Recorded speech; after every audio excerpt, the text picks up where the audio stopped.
it's always the same time year to year. It is around FNCS. And guys, look at the clock. What time is it? It is FNCS time. We know Cold is going to bring the heat. And actually, he showed us a little bit about that in the play-ins. We talked yesterday. We were like, hey, the duo with the most eliminations, Shadow and Virgo. But the individual coming out of play-ins with the most eliminations, who would have thought? Cold. He had 142 over the course of those 22 games that they played out. I mean, he just always knows where to find those elims. Whew! You guys got me hyped, but we still have 2 more duos to talk about. Let's bring up that lobby list again. So that was just a look at the first half of the lobby. Let's flip on over page number 2. A couple more to highlight here. I don't know. I'm going to pick someone random, I guess. What about Muzz and Sphinx? Muzz, the GOAT. We are Muzz stands on this broadcast, and Sphinx, we've interviewed them several times. You know, this duo, I just love seeing them. Their energy is high. The way they play is awesome. Like, we have to see these guys in finals, right? So I feel like a victory out, or even just if we stick to the consistency side, they should make it through. Yeah, I definitely think, I mean, if you look at their stats, second out of the play-ins, they actually had the best damage ratio out of this heat. And when we think that there's, you know, cold in this heat, that is insanely impressive. They also won a Div Cup last season. So when it comes to winning and to making sure that they have that win condition in mind, they obviously have proven themselves that they're going to be able to bring that to the table today. With it being heats, though, I mean, you know, it always just kind of throws a little bit of a curveball. You can never fully predict what is going to be happening. So when it comes to Muzz and Sphinx, I think they actually kind of do better in set lobbies. They're really good at reading their opponents. But with this being a heat, you don't necessarily know which opponents are going to be kind of rotating into you. So I think for Muzz and Sphinx, if we're not going to see a victory royale out of them, I would not be surprised to see them first place out of placements.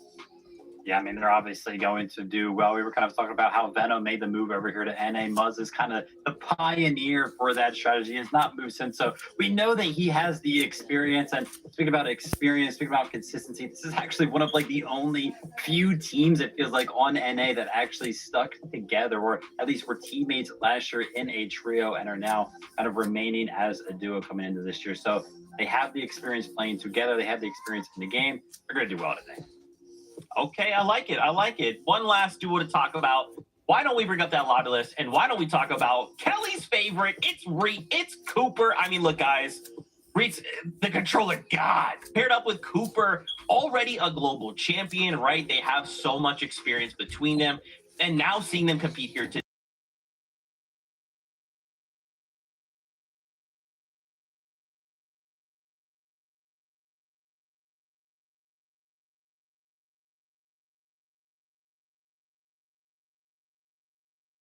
Though, is that they've actually played together back in Chapter 6, competing in Major 2 as well as Major 3, and actually going to the Global Championships together. So they already have that synergy. They know how to communicate together. And when it comes to kind of play style, I think that Reed and Cooper honestly complement each other really well.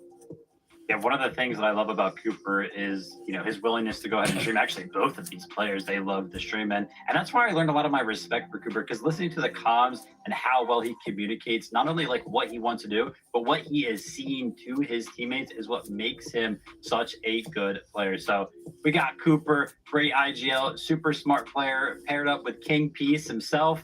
I can't wait to see what these guys do. Let's go, Fortnite fam. It is that time. 5 games. Remember, we either want the Victory Royale, and that's it. We're good till next weekend, or we need to end in the top 10, which is basically the top 15 in consistency. With that being said, casters, let's get the competition started. Over to you. I have never been more ready for a day of FNCS heats. Yesterday, with just a little taste of what we got going on this weekend and next into the grand finals. Monster, we got 5 games, 15 spots up for grabs. This one is going to be a doozy. That's right, and you saw the stats at the jump of the show. We are looking at a much more competitive lobby. We all saw the roster yesterday. It was like, all right, we got a couple names we recognize here, a lot of new blood, you know, looking to make their way to finals. Today, though, the big boys are starting to show up, folks that have had multiple FNCS titles on the same lobby, taken to the same world. This is what I would feel like more of a sample of what's to come. So expectations are really high, and we're painting this picture, especially the pressure feels like it's on for Veno and Curve. They are a team I want to absolutely keep an eye out on from their early journey to the end game, Jacob. I know it's going to get interesting. Yeah, and we don't have to wait long to see the interest. Game 1 is ready. Let's jump right into it. Gotta love that battle bus sound. Heat 2, game number 1 is here, and the FNCS continues on. Let's see what's in store for us. Jacob, the hype is real, right? This is a lobby that, again, we have all been looking forward to. Where are our big boys gonna land up today? How good can they perform? How are these new teams gonna start looking to shape up, right? What's that dynamic looking like as we start leaning straight into Veno and Kerr? Veno's somewhat of a perfectionist when it comes down to his land and drop. We've seen him do it some of the best, and as we start to highlight that, of course, he's got something up his sleeve, an excellent double knock, and before they can touch the ground, Veno finds a two-piece. Already things are switching up, because remember, we were looking at the drop map where like Curve and Veno, they're contested by Void and Alfonso. We see already there's no contested fight. Veno gets the freedom. Danny Fishy and his duo goes down. Veno actually inadvertently helping the south side of Battlewood Boulevard. Electro and Ult, they thought they were going to be contested. Well, not this game. That's crazy. And you can't fake that level of accuracy, that level of talent, right? Again, if you're counting them out, think again, fellas. But all right, let's settle down. It's just game. It's just heats, right? My gosh, we're off to quite the start here. Couple contested players, as we all know it here, sharing the drop down on the eastern side. But let's get back to Jaeger and crew here. This is of course, the Frigid Fortress. Yesterday, we highlighted this drop as one of the, I'd say, the most contested, but for good reason, right? You have that natural elevation and plenty of loot here to spare.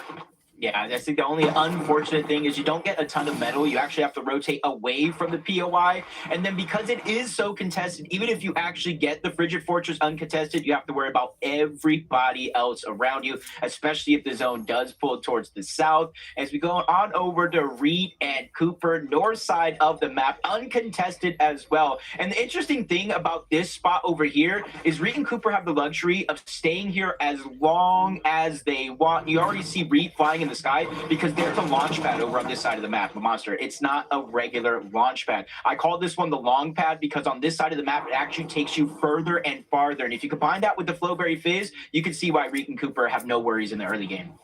Yeah, have somewhat of a super launch pad. You know, Reed's no stranger playing outskirt maps. You look back to his previous chapter drop. So this is really interesting how the dynamic changes now that you have again, the super launch pad here to play off of as well. So that's going to go ahead and play into their favor. A little bit of a standoff here between JV, Smiley, and the opponents, but nothing serious breaking out just yet at the wonky land. Yesterday, we saw plenty of tactics coming out here from, of course, the likes of Ritual. This time, though, yeah, they seem to just be holding down this vending machine and really content, more or less, with hanging out for now. Yeah, and honestly, with Shark and Teeny on EU, with Max and his duo yesterday in Heat 1, even though we're used to seeing Wonky Land uncontested, I think it's proven you can kind of get away with splitting that drop spot and still having a good performance. It's just like everybody else, you don't want to be contested right out of the gates. Soneto, Kazis, you see the early game fights. They're easily able to wrap those ones up at the edge of the map as well, so they know the chances of getting third-partied are slim to none this early. A nice little highlight for them there, picking up those quick sets of eliminations. Jumping back with Kira. Bubba now who's on the rotate, just going on the outskirts here. Playing relatively passively right now.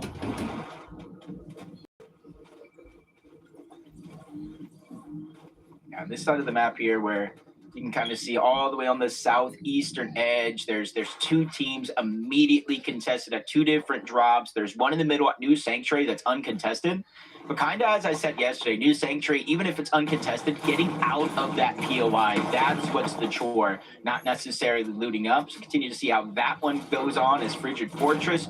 Monster, you said this is probably one of the more stacked sides of the map, and you're still seeing teams, ones that didn't even necessarily land at the Frigid Fortress. That's Dash and Cam. They land just south of it.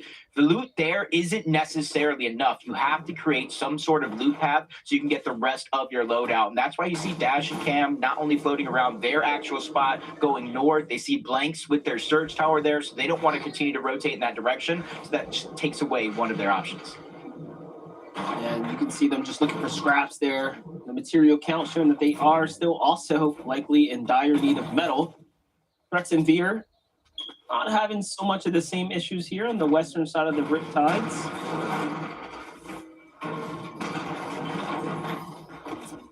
And this is what, Threats and Veer, when we're talking about a team like Threats, when it comes from Surge, watching him all last year in trios, he was the main guy on his trios collecting that Surge. And you kind of look at their stats and their performances now. As a team, they do have a high damage ratio, but it's Veer that's actually taken the role, getting a lot of their Surge. He had a 2.16 damage ratio, while Threats had a 1.64, I do believe. So they're both up there in damage, but you can see a lot of these duos really defining their roles when it comes to getting Surge versus getting a lot of the missing loadout spots and the resources that you need. Yeah, Threats is for sure underrated when it comes to that. But look at this, Kaz and Sonetto using that Overdrive shock to go and rotate out. They already picked themselves up in elimination here, so pretty much content with the overall damage that they've done. And they're trying to get to the side of the zone here to likely just pressure other teams out. Meanwhile, you have Salt in enough here, likely getting cut off. So it might just be a clash happening as we start talking about that. Veno, of course, up to no good here, sneaking in, jumps inside the box, and I mean, this might just be all she wrote. Yeah, making it look nice and easy. The shot was so massive there, and he just doesn't miss. What do you do with this abundance of loot here now? I mean, this is a crazy hot start for them. Yeah, that's actually, they get the 2 eliminations off drop. Obviously, they're not able to loot those. And I was thinking, man, you helped Electro, one of the guys he just took down, because now they're uncontested towards the south. But Veno leaves no stone unturned. He looks around, catches them off guard. And I think that's a decent strategy, because now they thought they were kind of free. They get uncontested. The team they were fighting went down. What are the odds somebody lurks on us? Well, it's pretty high when you're going against Veno and Curve on the other side. And that's going to help them a ton for their Surge. Remember, right out of the gates, they got the 200 because of the full eliminations there. And then another 200 there from the lurk. So I would imagine Veno and Curve as of now are positive 400 damage. I mean, like, they've taken no damage. So amongst all that, not only that, they haven't taken any damage. So they've actually absorbed the full, benefits, right, under the new Surge kind of ruling. Very, very strong position to be in right now. This is just game 1, right? So how are the teams going to adjust now? Because they have to do something different. Surely you got to have their guard up a lot more. You can see from Electro's perspective, he's like, my bad, bro. It's like, no, that was more than my bad, bro. That's one I feel like he's not gonna live down after that one. The community might not let him, because that's 2 things that went wrong, because he wasn't able to catch the lurk from Veno, and then he makes a mistake with the shockwave. But for Veno and Curve, they're eating good at Battlewood, because not only that, they pull the actual zone. It's still early, 3rd zone, but for now they have very little to worry about against everybody else. I saw a clip yesterday. People were circulating, someone falling off a high ground. I'm not gonna name no names. It was rough. It happens. But that, shows the pressure. That one back for y'all. Sorry. It absolutely shows the pressure, I think, that a lot of players are going through. And I think as the day does go on, a lot of those mistakes will kind of cease to exist. They'll kind of tighten up. But until then, that's what you kind of see. But you see, I was talking about Threats Veer being great fighters. Muzz got to be the most effective fighter in play-ins. 2.67 damage ratio. That's not a mean. That is just pure dominance coming out of Muzz. And him and Sphinx, they already have a Div Cup win under their belt this season as well, performing well in Reload Elite Series. So it thinks like their former teams, they got cursed, they broke up, they had to play together, but now it looks like a blessing more than anything else. Yeah, absolutely love that stat. Just flexing how good, how smart of a player Muzz really is. Start talking about smart plays here. Cuban and Cryptic going for a dead side rotate right now, playing the outskirts of the Battlewood. So far, so good. Loadout's looking pretty strong. They're in a pretty prime situation to do good things here to kick things off. And those y'all just tuned in, remember what's on the line right now is your ride to the finals. And you pull in the big Victory Royale, where you have to just be consistent and show up here in the lobby. 52 players for the first time here inside the heats that are looking to make their potential first finals.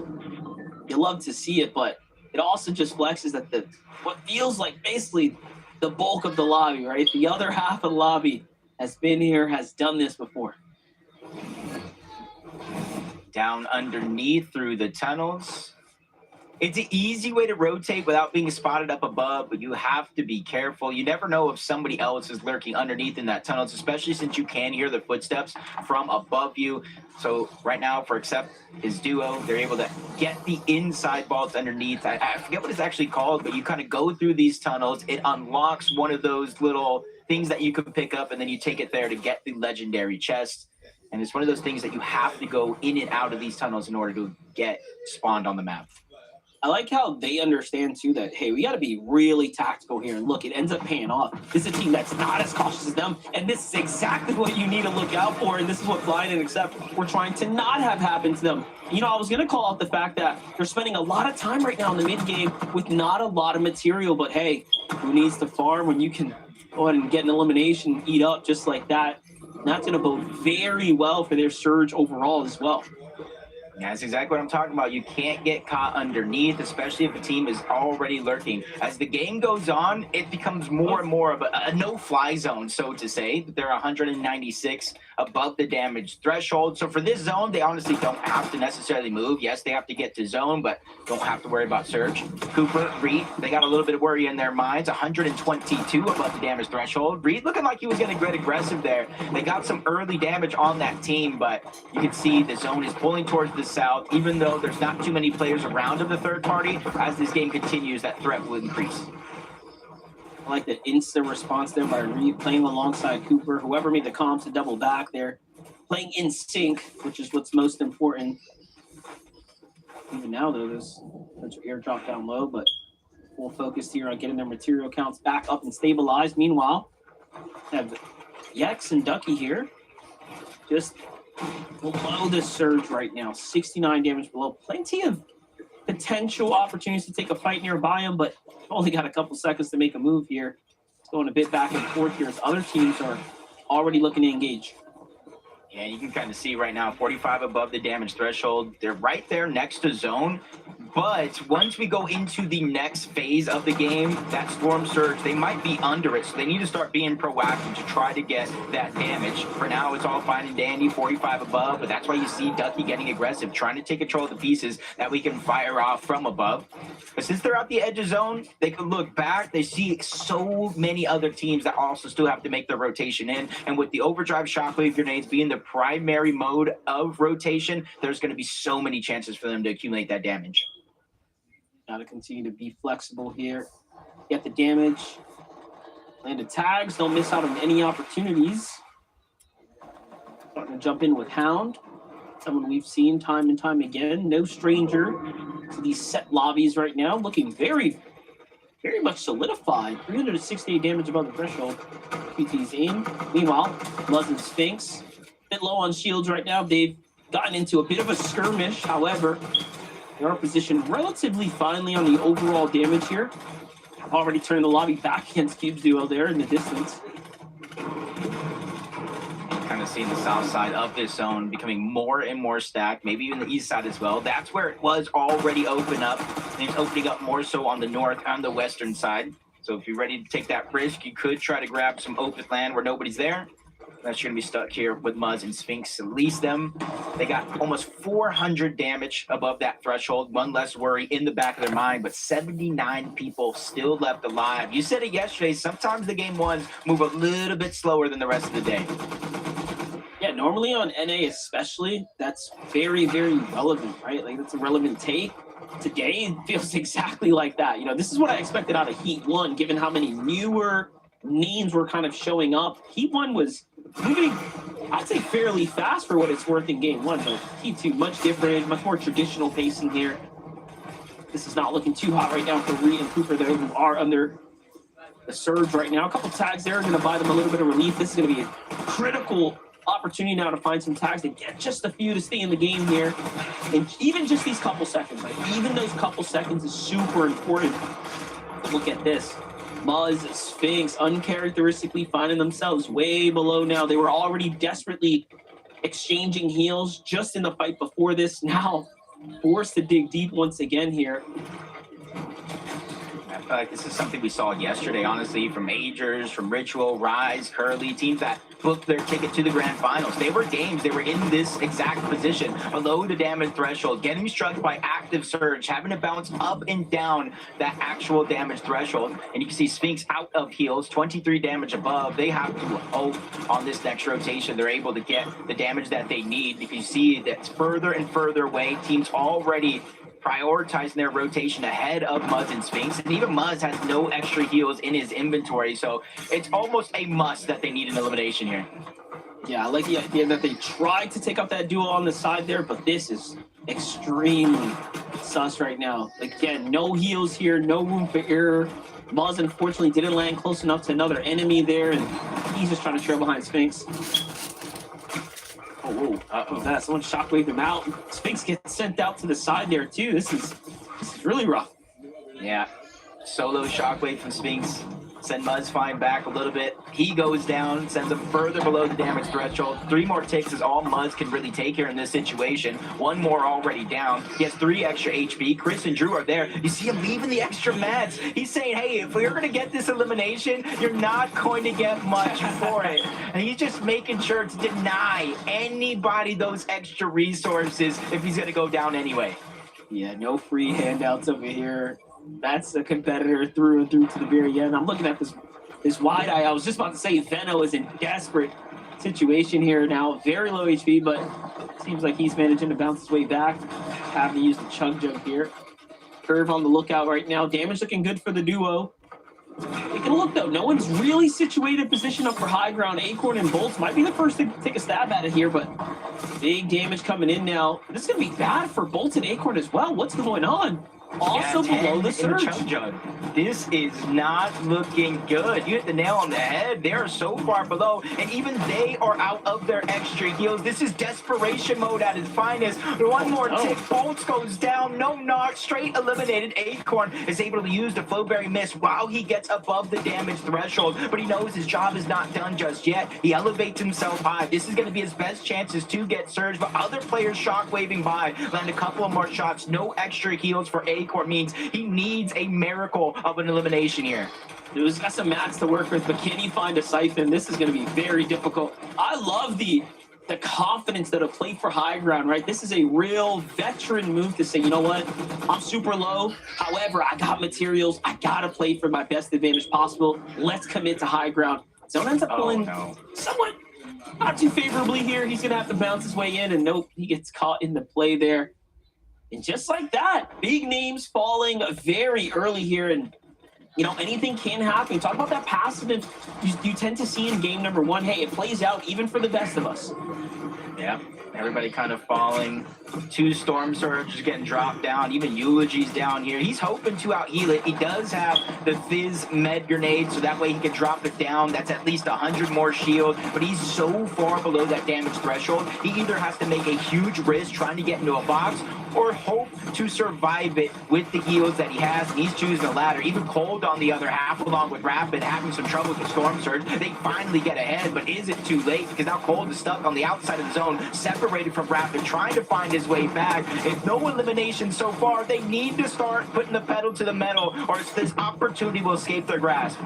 Yeah, movement just looking a little sloppy there, missing edits, missing climbs, no, and then he gets caught from a pre-edit from the other side of the wall. So Rapid has a decision to make now. Do you play this game out, try to play for the Brez, or just push through the opponents? It's actually A-Cube on the other side there. Finding a little bit of piece control here. Cold has to drop what little bit of heals that he can, but the zone bounces back. Okay, this is actually favorable. Rapid just has to clutch up right now.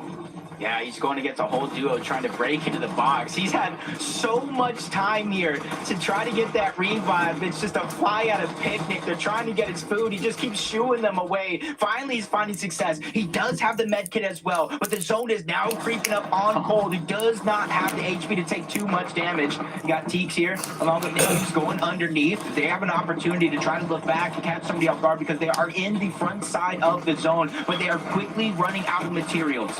Meanwhile, high ground, though, has Reed and Cooper 3 eliminations, couple of mats to work with, and they're pressuring the second and third layer teams here. And this is looking very good for Reed and Cooper, but I'm going to assume that they're going to need a refresher here in just a couple of moments. Can they find themselves in Elam? Overall, though, look at those SMGs. The first SMG, perfect for applying pressure from top down. Meanwhile, look at Veno's POV. He's bounced his way back in the game, still has plenty of heals to work with as well, and they might be looking to play that overdrive for high ground as well. Yeah, that was a good play by Veno, just kind of leading the charge, knowing that this zone is going up that mountain just a little bit. They're trying to prepare just in case they do go for that shockwave. As you see Teeks down below, he found the tunnel. Good luck trying to get out of this one because the zone is closing in. He's definitely putting himself on a clock, getting the resources from his teammate. That might have been the plan all along because now he uses the fizz to get inside of the zone. But Veno goes down, leaving Curve by himself outside with only the pizza in his pocket. He has to use it instantly. Shockwaving with the fizz. They don't make it in the zone, and they get cut short outside of the top 10. Cold is somehow back to max HP as well. They found the refresher. Look at this. Max shield, max health, and he's back like he never left. This is a very close game for them. And talk about a comeback story now playing out. Meanwhile, Veer on the wrong side of the barrel taken down. And that's going to be 4 eliminations now for the duo. Reed and Cooper have to look out for this team because the momentum is starting to add up down low, and they're fizzling out up top. Yeah, there's only 3 full teams, and you mentioned all of them. Everybody else down below running around as solos, and Cooper and Reed are not letting anybody breathe. They're suffocating them from above. The amount of pressure is insurmountable. Even Neko is just trying to build up to alleviate some of that from the high and the low, but he gets pushed right back on down. Rapid and Cold have to start thinking about a plan B. High ground might not be the play, so they immediately charge down low. Cold trying to break into the box. His second life here in this game, and he's trying to make it matter. Rapid does the same thing. A huge elimination down below gives him control of the low ground. This is crazy. Rapid goes off, does his own thing. Cold does his as well. And Raven's all left in the middle here. Huge shot from Cold, though, to keep him in the game. And that's the refresh that they need. And look at this. Mistakes from up top. Cooper takes fall damage. And now Reed has to come down by himself. But who wants to be in this situation? Rapid, Cold are here to show up. And they win game number 1 in somehow clean fashion from their side. If you're Cold, everybody looks at him. The guy doesn't scrim enough. He doesn't practice enough. He doesn't get on the game enough. Well, this is FNCS. He's a prime time player playing with Rapid, and we didn't even really talk about them enough coming into this game. Zeke, what do you have to say now? Oh my gosh, it's almost like Vivid said, oh, what did he say? It was like a premonition. When it's FNCS time, suddenly Cold comes alive. Man, game 1. That is crazy. You know, we maybe predicted a little bit differently on our top 5 how they could win. But look, Cold and Rapid were in that top 5, right? To see them come out with a win, I'm not surprised, Kelly, but man, it looks good. And the uppercut to end it all too. Ooh, clean. Oh, very clean. Listen, no good analyst will ever give just a one-team answer. We definitely said that Cold and Rapid could have been in first place too. But I mean, to go from being below Storm in Zone 7 to getting down in Zone 10, to have Rapid be able to bring him back up and then win the game, Vivid, starting day 2 off strong. I mean, just super impressive from them. I mean, obviously, you know, we can kind of boil things down to that 2v2 that kind of happened at the end there and put question marks around how they actually went ahead and picked that win up there. But really, yeah, the highlight is just the recovery for them as a duo. I mean, they got a little bit blessed when the Storm did go their way and Cold was knocked and Rapid did need to go ahead and find that res. But after that, it was just clinical, right? They just stuck together. They claimed out some space that they could work with. They picked up the eliminations, and it was like every single time they found themselves on like 0 to 5 more builds, they just found the refresh, right? The timing was perfect. They used exactly what they needed to in the situations, and they just clutched up. And I love MDF kind of talked about it at one point too. They were like 2 solos at one point, right? Like how much they were actually back to back and next to each other throughout a lot of that end game. There was also at one point where they separated. They both were able to pick up their own elimination. So just an absolute clinic from Cold and Rapid, and a huge win in game number 1. It's got me hyped. We have 4 more games of Fortnite. But for now, a short break. When we return, we'll take a look at the live list, see kind of how things shook out after game 1, and prep ourselves for game number 2. We'll see you in just a moment.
Welcome back, everyone, to the FNCS game number 1, going over to Cold and Rapid. My gosh, what an incredible start to Heat number 2. We do have 4 more games to go, but let's talk about what happened in this last game.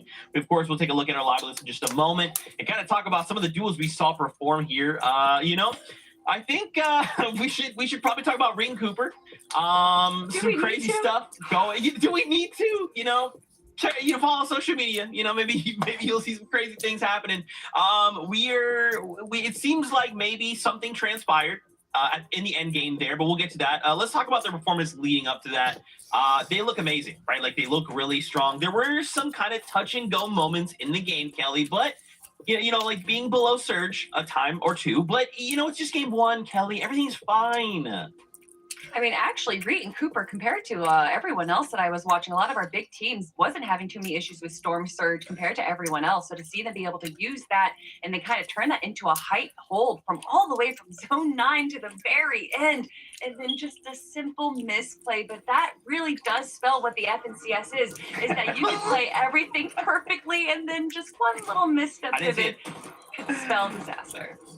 Yeah, we were watching, we were like, wait, what just happened? I didn't know what happened until that moment right there. Shout out to the replay for kind of giving us a little bit of insight into how that one kind of broke down. Because obviously, they had to play to make it all the way down there and take that 2v2 fight. But a little bit of an early edit there from the boy, Reed. Sends Cooper to his demise. That being said, a second place. Obviously, they got to be feeling comfortable after that game. Yeah, they didn't pick up the win, but I feel like the control that they had over the lobby, not only in the end game, but also over the lobby enough to be, one of those teams, one of those rare teams that felt like in that lobby that was actually okay when it was, concerning Storm Surge. They got to be feeling good after that game, and of course, sitting first place on that consistency leaderboard.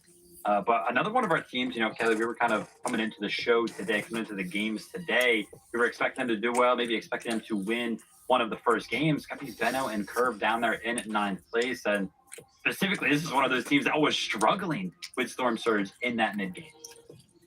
Yeah, there was a moment around Zone 7 where we saw Curve and Veno had a pretty decent loadout, and I think a lot of that comes down to the early game that we're watching right here. We do know that not only are they contested at Boulevard, but also South Boulevard has another team, but Veno does not care to be contested. He's going to make sure that those players are down and out before they can even hit the ground, and that early aggression is something that we can definitely expect coming out of Veno and Curve. Being contested has never slowed him down, and then being able to kind of turn that early aggression and then be able to coast throughout the middle game until this very final point where they just really weren't able to find their footing. They were kind of sticking to the mid ground. Going for height just did not work out for them. Reed and Cooper able to catch them out real quick.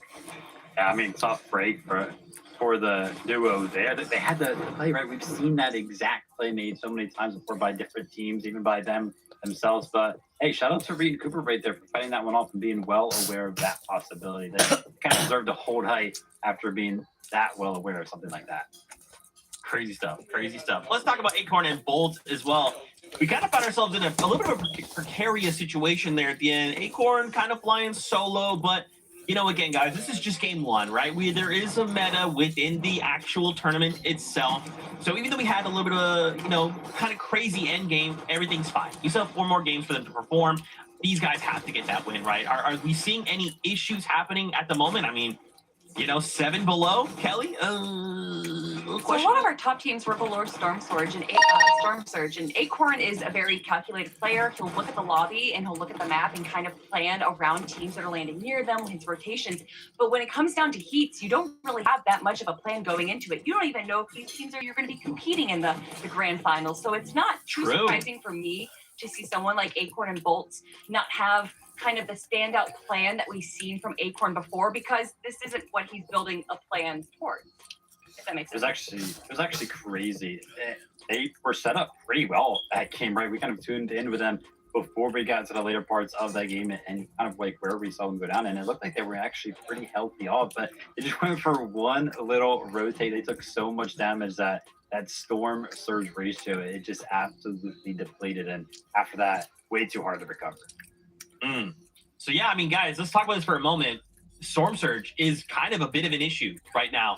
Why do we feel like that is? I love that Kelly kind of calls out that a lot of these players are thinking about finals, right? This is a little bit of a different situation being in heats because you're right, Kelly. Sometimes you think, dude, I'm already planning for this other duo I'm gonna have to fight, but now I've got this other piece kind of in the way. Like, how can we fix this going into game 2?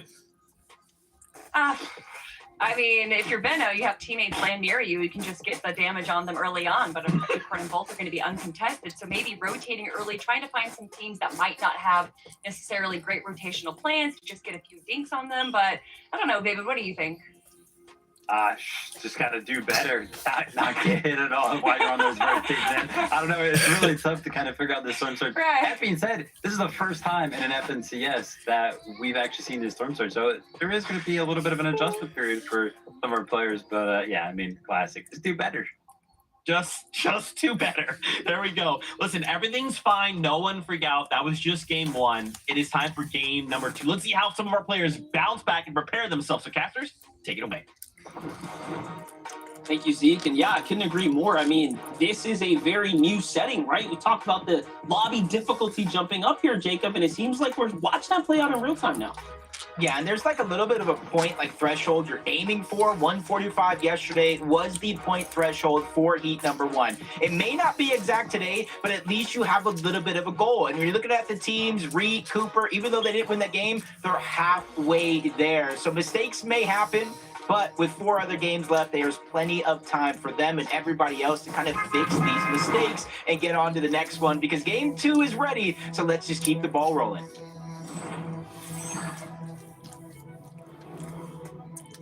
We all know the boards and the bingo boards are usually safe for finals weekend, but if you were counting on a tier 1 pro editing out another on high ground, well, there you have it. You are reading into the future. Fun stuff happening here. This is just the start of things. Game number 2 now cooking up. And even in the last round, right, that game 1, starting off so exciting with Veno sniping someone straight out the sky, picking up a full duo fresh. So this is what we like to see. Plenty of just interactions that you can never really prepare for. I'm just sitting laughing to myself right now because as you guys know, you win a game, you're on to the finals. You don't have to play anymore. Cold and Rapid may have had 1 team contesting here at most. They're out of the lobby. Now we have 4 teams at Dark Dominion say, hey, they're gone, they won, maybe I can mimic that success. But let's see who lives to tell at Dark Dominion, because that's going to be a hard one, not only to survive, but to get any loot out of as we jump on toward Wonky Land, a contested fight we saw yesterday and today. This time it has a buff loot aspect, a higher chance to get those rare chests, more gold. So again, we talked about it last game and we talked about it yesterday. It might be a POI you could split. It definitely should be one here. Yeah, definitely. When you have that extra loot, chances, of course, to go ahead and fall there. Just to talk about the Dark Dominion a little bit more, yeah, that's crazy. 4 teams trying to adjust their strategy. You know, looking at the Heat 2 drop map, when you start looking in general, okay, who's contesting who, there are a lot of, like, newer teams, if you will, like first-time maybe Heats or first-time potential finalist teams contesting one another, all on the outskirts. I don't blame them for making that move, but in some other ways, you just got to stick to your guns, you know? So we'll see who made the wrong decision this go around. Jump back, though, with Zonda's fight here. This is carrying on. We have Zen and Terratron, who have the high ground right now. Looking good. They put a little bit of pressure down, a couple shots, they back off. Zen not too happy with his loot situation there. And, you know, again, you want to do damage and not take damage, right? So sometimes just getting a couple tags is the best you can have. Yeah, some success. It's just the little wins along the way, along the journey. Back on over to Wonky Land, though. I would say, hey, maybe you can split it, but it's just a matter if you want to actually try to split it. Cyclops, Bluish, it might seem like they got the better end of the deal when it comes to the overall loot. Full HP as well, and they're pressuring them down below. JB's getting pushed further and further down. Smiley tries to go up and make a play. Trades a shot between him and Bluish. So again, evenly matched when it comes to overall HP. Up until then, JB lands a big shot onto Bluish, but the Fizz med grenade is already down. So instantly, he's starting to regenerate that shield.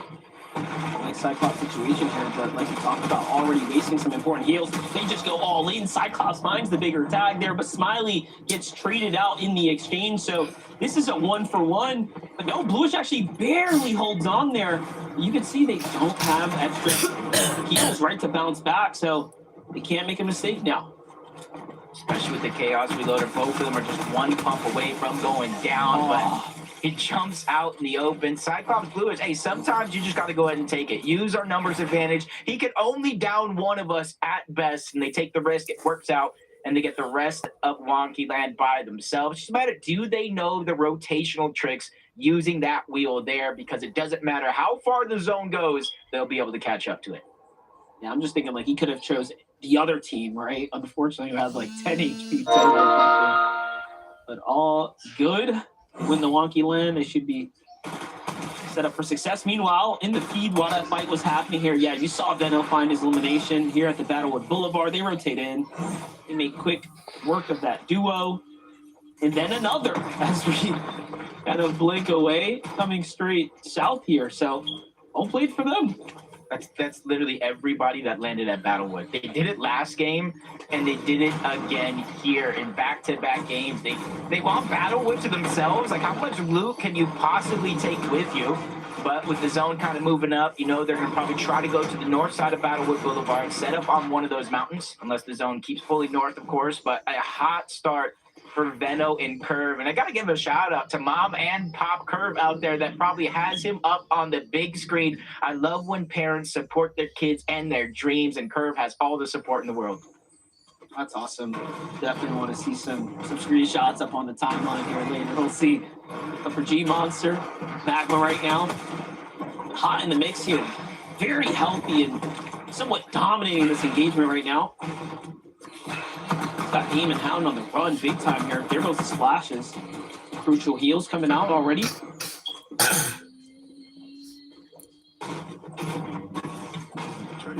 So studio still, you can kind of see, like, not only for the fight here, but it's that mending machine that a lot of teams typically, like, condition teams, like, hey, this one's ours. There are plenty on the map. You can go to the next one, but this one is ours. You even see G-Money kind of in the distance. You might have missed it, throwing extra loot over to those vending machines because that's exactly where they're going to box up. And G-Money, one of the players, you know, started as a controller player, moving on over to keyboard and mouse. So he's had that duality of knowing how each and every one of these players like to approach the different fights. Stacks AO COD here, center map, and this is where they got to be careful because you can kind of see from the mini-map. I know they don't necessarily have the same luxury to get the information we do, but they're right there in the middle, and there are so many other teams lurking around on that terrain, the environmentals that are there that they can lurk around to try to get an easy shot if they continue to go around. Yeah, that was crazy. They were in like maximum danger, and you just have no idea. There's two duos what looked to be lurking each other at that point as well. Acorn, though, playing deep in the storm here. We saw this backfire on Blake yesterday as they caught storm sickness trying to heal off at the end game. Cost them a win, but they still qualified nonetheless. Preston and Blake. We think the strat here is for Acorn and Bolts as they're just buying some time. Get it back with Cooper and Reed. Overdrive shot to get out the fight. Even though after game number one, Reed had the most damage of any other player in the game, you can kind of see their strategy isn't necessarily to fight every single person, every single opportunity they get. They're just trying to slowly rotate towards the slow side of the zone. They see it pushing all the way on over towards the east. Most of those teams try to box up center, and they're trying to use that to their advantage to get to an uninhabited part of the zone to try to make their game easier for the next couple of zones. Muzz and Sphinx, we saw them in that last game have a ton of struggles when it comes to Storm Surge. But one thing I know about these two players here is they'll never make the same mistakes twice in a singular turn. I'm actually really kind of confused here. They only earned 3 points, and you wouldn't have thought it, given that they made it pretty far into the mid game. But that's the difference when you fall up short on the placements if you drop early. Pretty interesting stat there, just flexing that although other teams may not have gotten hit, Cold and Raptor were destroyed essentially by the Surge and still managed to get the win there. Oh no, there's no way this works twice now. Come on. I don't think Kibo was the one that fell for it along with Breezy, so they might not know. And I've never seen the cones edited in that way, down underneath, to give you that extra lift, so that way you can kind of peek the shot like that, kind of snake it a little bit. Peek up, fire the shot, pop right back down, kind of some of the old-fashioned Tfue ways of OG. But I think Breezy, his duo know, like, hey, we cannot continue to wander here underneath for free, especially since they weren't the first ones to go down under there. Too much of a risk, so I like the decision for them to get out of there. Yeah, definitely good play. They did any research on any highlights from the last game. You would have saw that one coming pretty early. Kendall plays Breezy already on the move right now. They have a nice little elim to themselves as well, so Alta better start this game than last.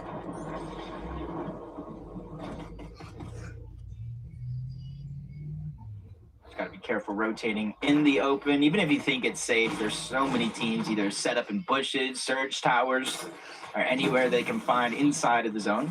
Raven, CDZs, that honestly impressive performance here out of Raven to clutch up a top 3 after that game 1, 67 points, or I believe it's actually 61. They were able to get 6 points due to the eliminations in this game. Just honestly keeping that consistency. And that's what you kind of want to do, because to think you're going to play every single game and every single moment perfect, I think would be almost crazy. So you have to build yourself a little bit of a gap. So that way, when things don't go your way, it's easier for you to bounce back out of it, both in-game and mentally. And having the confidence even there to kind of push for the airdrop. So gotta respect their comfortability right now, even given the Heat's lobby here. Reed Cooper. And back on down to the Sanctuary here. Plenty of teams on the high ground layers above them, but they're just comfortably farming their way through the valley here. Quickly rotating down from their drop spot is actually huge for Reed Cooper, because they're dodging, even though this is south where they're at, just towards the east, they're dodging this whole mid portions of the game where teams need surge, they need materials, they need resources, and sometimes the only way to get those is to break into boxes and get elimination. So they're doing a good job, especially since how north they actually started, that launch pad, dodging that one team along the way, and you see AIM and Hound. This is the second time we've seen them in a close quarters combat situation. They dodge the first one, they stay alive, they get elimination, and look at where they're set up inside of the zone. There are so many dips and divots around this side of the map that when you have priority like this, you have to be feeling good. And they also have that launch pad as well, so they're going to be in a prime situation. But look at this. This is how the fight breaks out. A lurk play, another massive lurk play. These NA teams just playing absolutely sneakily, and it's working out for the most part. We have Zello, Bob right now, sitting above, talking about the lurks. Might be looking to set up another one here against the Peruni. Yeah, they're just on a time limit right now. Instead of being able to kind of wait as long as you want until they make a mistake, they're 267 below the damage threshold. So when Storm Surge activates, they're going to have to break into one of the first boxes they see. Stiff trying to play it carefully, not break the full covers, but Zello goes in. Headfay's there trying to follow by his side, but neither one of them land the shot they did. In fact, it's actually the opposite. Headfay takes a huge amount of damage, is able to trade out at least one of those knocks, but he's just trying to back up, stay alive. But even though they got the knock, they got the elimination, they just took over 150 damage, so they are still below the threshold. I was just going to say, while that's happening, look at this. Cube and Encrypted just sneak on up, hearing the fight breaking out. They know here, too, hey, we got that instant elimination, so Steam clearly was doing what they had to do. They probably don't want any more to do with that fight, but Hefe and Zello are probably going to need to keep fighting this. We saw there, I mean, they were barely above. Taking that little bit of damage in the exchange is not ideal, so I'm not going to be safe for much longer. Meanwhile, we have Jace's duo kind of on the pressure here. Stacks and Crew just kind of positioned up down low. This Storm's going to start doing some significant damage here. They'll get a move on shortly. This is a team here, even though we're just starting FNCS Major 1, we're in heats. When you were watching the Reload Elite Series, Jason Jargo, one of the teams throughout the tournament, they were in contention. They were so close to getting that qualification spot. It's just slowly, as the tournament went on, they fizzled out, they lost momentum. And I'm just hoping from then until now, there was plenty of time to build the chemistry, find the strats, and fix what wasn't working. So I'm going to be kind of looking at them throughout the day to see if they're one of the teams that lock in either a win or a top 10 spot through consistency. Yeah, even in that Reload Elite Series, right? Like Jargo was showing up, saw Kingaling showing up, right? They obviously are two players that have been a little bit more of a focus on as far as the NA region is concerned. So I like to see Jargo and Jace here performing pretty well right now. Seems like things are starting to work out for them. I don't love seeing Jace's HP just getting cooked right now, so it's time to make it out. Very, very close, but jump into Eulogy, Degen right now. Zone's going to pull them out of the Sus Studios. Going to be one of the last leave right now. Plenty of distractions happening on over to the south and the eastern sides. Good shots here from Drew, so danger continuing to lurk nearby. And look at this, Jacob. They are only 35 above, right? So this is another team that's going to become very desperate the moment they land inside the new zone. Yeah, we didn't really see how DJ went down in that last game, but when we tune in to Eulogy, he's below the damage threshold, trying to out-heal it. He was finding some success, but from one zone to the next, he felt even further below that damage threshold. Similar situation here. Just hopefully they can find it in him to answer the call. 5 below. That's barely anything. There's no reason to make any desperate plays just yet. Whether pistol, AR, or shotgun shot, that'll cover the spread. Zello gets elimination, but we saw how far below the damage threshold he was before. 3 eliminations here. He is 3 full eliminations almost away from going down to Surge. Yeah, this is pretty rough. I mean, he's got plenty of heals to work with, but between the Storm and the Storm Surge, I mean, this is really rough here.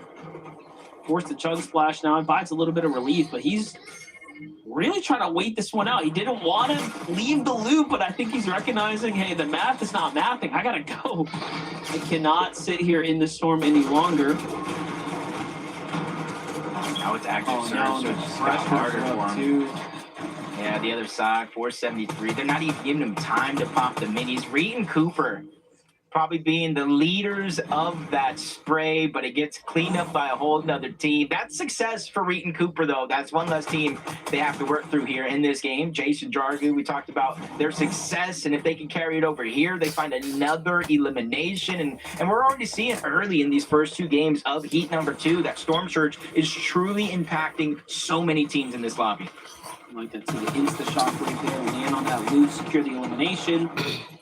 That's a huge refresh here as we start edging our way into the early instances of this end game now. Let's take a look though. This Surge has not stopped. It's continued to pressure everyone here in the lobby, even the likes of DJ now. Barely above here, not because they're active, but because other teams are exchanging with one another. So it's a little bit of luck on their side here. Game number 2, and they need these points. They're pretty desperate, actually. 15 coming into it, so not quite the game 1 they might have been looking for. It's a great opportunity here. No tags to break through. Yeah, it's just unfortunate, though, sometimes. When you finally get above that damage threshold, you're like, okay, cool, we can focus on the rotation. Then the next zone hits, the next damage threshold hits, and you find yourself below yet again. And usually in stacked games like this, where you get that early Storm Surge warning in the early portions of the game, it almost stays on throughout the entirety of the game till it gets down to around 40 or less players. So if Eulogy and Deegan are looking to out-heal this for the next couple of zones, they need 19 individual players to go down or just simply get 84 damage. Gotta find damage. That's an excellent headshot there on Kira. All I need is that follow-up body tag here. Can they get any ones? Yes, they do. It's going to actually be elimination there as well. And then a follow-up here onto a more player shockwaving across. So just perfect opportunities here now, kind of opening themselves up. And it pays off. DJ and Eulogy still do have to make a rotate there. Comes the edit, shockwave. Sphinx and Buns happens over here. Nice little refresh for them as well. Fortunately, getting that elimination on Threats. No knock, which means Veer was already down. So Threats and Veer be out of this game as Salt and Enough make the perfect rotation. That alone, that natural terrain is so high up. You don't necessarily need to build, but they build up even higher to try to negate any chances on this zone, at least, of getting shockwaved on. It is still rather early. 7th zone, moving into 8th. Plenty of time for that to get stolen away. Is Acorn and Baltz. I saw him in the feed pick up an elimination. Glad to see how he actually got it. This is good. We're seeing the teams that were coming up short last game make adjustments and now performing well. Cooper and Reed coming up short for much different reasons, obviously, in that end game, but excellent consistency so far as they're inside this end game right now. Only 70 above, but finish line is near. So almost the difference in their strategy here, focusing on rotation early on in this game to get to zone. Not a lot of opportunities to get the damage, but you're seeing what they're playing with here. Muzz, I don't even know how he's alive right now. A sliver of HP. Luckily for him, he does have the Chug and Cooper leading the charge, or say Sphinx, trying to get to the other side, but high ground beams him down. Sphinx now left by himself, and he's 39 below. Active surge, and he drops even further, 200 below. He does have the big pots, he does have the Chug, so he's not going to go out just yet. There is still time on his side, but the longer he takes, the further and further below that damage threshold he's going to fall. You see, it's 41 players though in the game, right? So he's just got to get a little bit more active. Great tags here. Can he get a finish though? That would have been excellent. Unfortunately, doesn't cover behind him. Gets tagged there in the rotate too, and there it is. Things finally turn off. Still has the shield to work with, so at least the Siphon can put him in healthy position here if he can find one. Meanwhile, Enough and Salt have managed to successfully turn that weird terrain into a continued high ground hold, but Venno and Curve are eyeing up top. Acorn and Bolt still making up for that lost time, right? 27 points now. They're finally starting to show us some life here. Yeah, no matter what they're going through, they always look at high ground as an opportunity. Just got to wait for the shockwave, the fizz. They are looking up as of now, but they see him. They're getting pressured. Acorn trying to hold his position. Salt and Enough not wanting to give it up without a fight, but Reed and Cooper, they're elevating themselves as well. We're going back over to familiar terrain, so this is not going to be easy for anybody to overthrow up at the top. Even Bolts is having a little bit of struggles, gets chunked out, dropped down to less than 30 HP, but luckily for him, he reunites with Acorn in an instant, and already go from defensive to offensive, getting a good amount of damage, push that team further and further away. That Flowberry miss just keeping them alive right now in the game here. The pizza, they're going to go in and munch that as well, and they've got enough, but Venno falls here, and then Curve gets sidelined without him realizing someone jumps inside the box. Acorn passing by some serious danger. There was a player in the cone there as well. So just danger lurking everywhere. It's actually encrypted. High ground, though, still being comfortably held now by Salt and Enough. They just got so much distance between themselves and all of the juggernauts in the lobby here. For a moment, it was looking like Acorn and Bolts were going up, but Salt and Enough saw it coming, focusing onto that second height, send them packing down below, and now Bolts and Acorn in another scuffle. Bolts picks up a big one onto Drew. Siphon mats absolutely needed, even getting a big pop, but time has come. Enough and Salt get dropped down, but that's only step number one, because they're instantly building their way back on up. They went over recycled builds, so it's not going to be easy, but Cooper, Reed, they go up, they use the shockwaves, and they've stolen away the high ground in back-to-back games here. I love this, but look at this. G-Monster, Magma are coming up, and Reed gets folded like a pretzel there. Salt comes up as well. What is going on here? There are just some dangerous exchanges happening back and forth. Salt and Enough actually decide, hey, you know what? This is our high ground, and we want to take this win. And all of a sudden, down low, if you blink, you missed it. Acorn's down. Bolt's fending for himself here. Clutching up, though, with 2 more eliminations in the storm. It's the Siphon keeping him alive here. Yeah, he's able to pick up some splashes, got some med kits. He has the Chug, and a decent amount of builds in comparison to some others in this lobby. Enough is going to be by himself. Salt did go down. We have G-Money, a full duo. Nades and Teaks, a full duo. Encrypted goes down. That's a big elimination for both. One step closer and a little bit more resources to work with. Another solo taken down by G-Money and Magma down below. It's a battle of the duos who are taking full control over the game, and I use that loosely because that was G-Money and his duo, the only full team left alive against Enough and Bolt. A 2v1v1 situation. A lot of heals still in Bolt's inventory, though. I just want to say Bolts is absolutely crazy. He's on like 4 eliminations solo right now, by the way. Just put numbers here. Was a after this performance from Bolts. Meanwhile, G-Money, Magma, just trying to figure out how do we stop this guy. He's like on fire right now, and Bolts is just giving him a run here. Enough jumps down. Wait a second. Now he's the distraction, and all of a sudden, Bolts is trying to pull the clutch off here. Yeah, remember, he does have that one med kit. I don't remember what G-Money and Magma have down below in terms of actual HP heals, but that could be the difference maker here in this actual tournament. As you see, Bolts is on the top. You got Enough, kind of that meat in the middle of the sandwich, and he's following the zone all the way through. Magma tries to make a play. The down goes through. Extra Siphon for Bolts, and he steals away the game. Oh my God! I'm just holding my breath. Bolts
pivotal. It's so important to get as many points as you can in this game to close that gap for the last half of the day.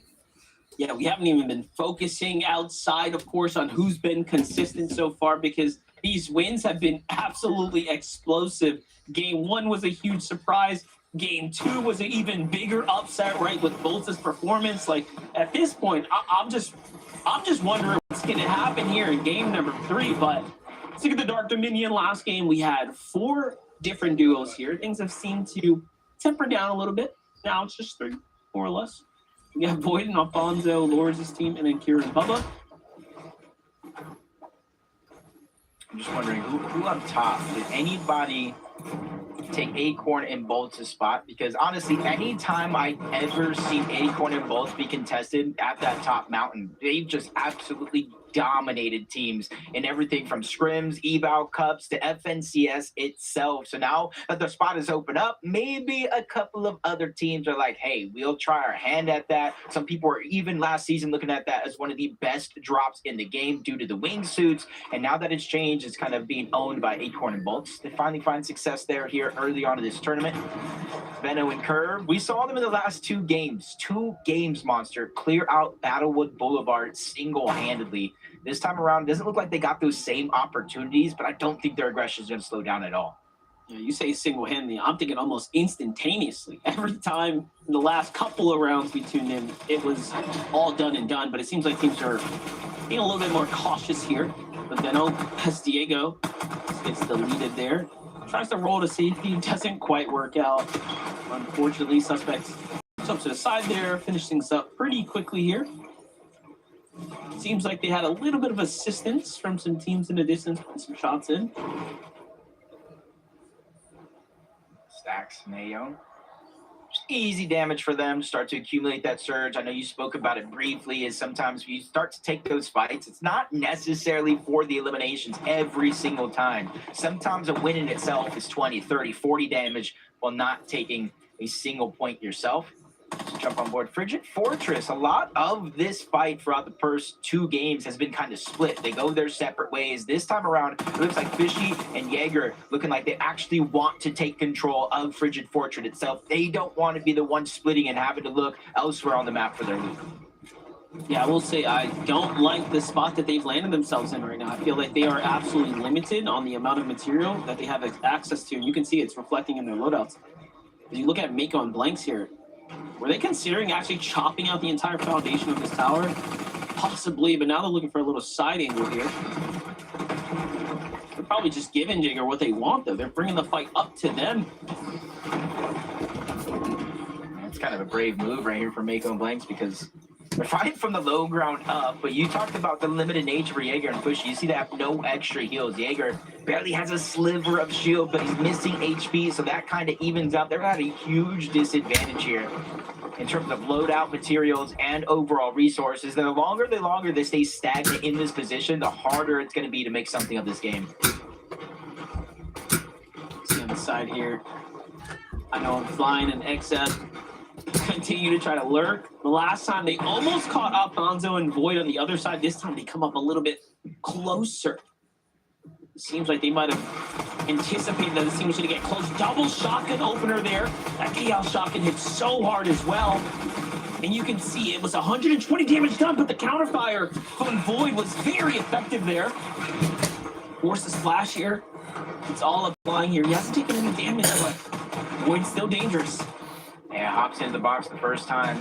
He's willing to take a shot to deal 1. That trade will be worthwhile in his favor, but it does look like one's going to be able to get out. Void finally gets his cleanup. Siphon there. Big pot on the ground along with Minis. So if he has the time, he could get up to 200 effective shield and HP. But as this fight's going down, Bubba and Kira say, yo, I hear all this noise. Who didn't invite us to the party? Because now they're lurking down below. Flying does finish off his fight. He gets the elimination. But how long can you celebrate this before disaster strikes? Yeah, I'm curious to know if Bubba and Kira paying enough attention to the feed at what this duo was. You know, obviously a fairly newer team as far as recognition is concerned, so they probably don't quite understand the severity of the situation. It's just a solo in there. How long do you wait? When do you start to make the noise? As long as they're getting those audio cues of him just stomping around down there, they're okay just sitting here. But the thing they need to be careful of is Dark Dominion has so much metal in the actual POI. Other teams that don't have that access begin to rotate in this direction and try to farm up at least a little bit. Flying senses that he doesn't hear anything up above. And sometimes when you're in a triple contested drop, lack of noise, lack of information is information in its own right. A little bit of quick highlight here from Veno. Curve continuing to find success here at the drop.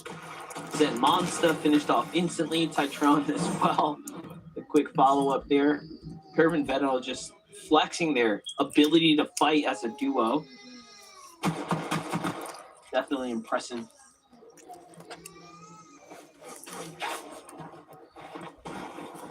I feel like with the 3 different games, the 3 different zones so far, you're kind of seeing each of the different paths that Reed and Cooper actually taken on the north side of the map, from rotating to the west to rotating straight south, or following the shoreline when the zone went down there in that last game, showing that they can be diverse. So if you're trying to prep for them, figure out what their blueprint is, it's not going to be easy. Minty and Autumn looking like they're trying to disengage away from this new sanctuary, and rightfully so. Once you're down in that divot of new sanctuary, whether you're contested at the actual spot or not, you see how many surrounding mountains are there, so it's not as easy to get out as it was to get in. It's definitely a riskier POI to play. Muzz and Spanx, on the other hand, here at the Squibbly Shores, seem to be just fine and situated as they're rotating out. I've seen them have some problems, generally struggling with Storm Surge. Although the stats leading into this, you wouldn't have thought, coming out of the play-ins, how well and how successful they've been kind of in their early games. Something hasn't seemed to have clicked, at least after the first 2 games. See what their adjusted strategy is going to be like. I'm assuming they're going to be looking for a fight here shortly. Keep tabs on them. Either that, or they're just so confident they know exactly where the zone's going to go, beat every other team there, and maybe try to box up in some of those trees that have the extra health. But Threats and Veer slowed down after their first game. We saw them go down rather early outside of a good chunk of those points in that last game. So now, I wouldn't say they're playing catch-up by any means, but they're in a similar situation as other teams in the lobby of the importance of this game number 3, whether they win it and qualify, or just hopefully make it to at least top 8 to get half of those some points. That is going to be the goal for them. They're at least in the conversation, though, right? Like, game 3, 57 points. Could be worse as we jump in with Blanks and Mako. Only 3 points. Ducky's team have yet to earn themselves anything. This is a new team that drove into the Fortress here, finding Mako.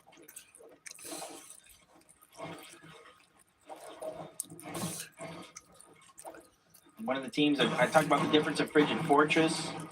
Mako and Blanks were actually pushed away from it this game, other than the last 2 that they've been playing so far. They rotate towards the north, just try to get some extra scraps. They run into a Ducky and his duo here. They try to shockwave off the mountain, but that just leaves them susceptible to damage here. Great thing for them is they didn't take a ton. So depending on where they're at in that early game fight, they're either going to be barely below the damage threshold or possibly barely above.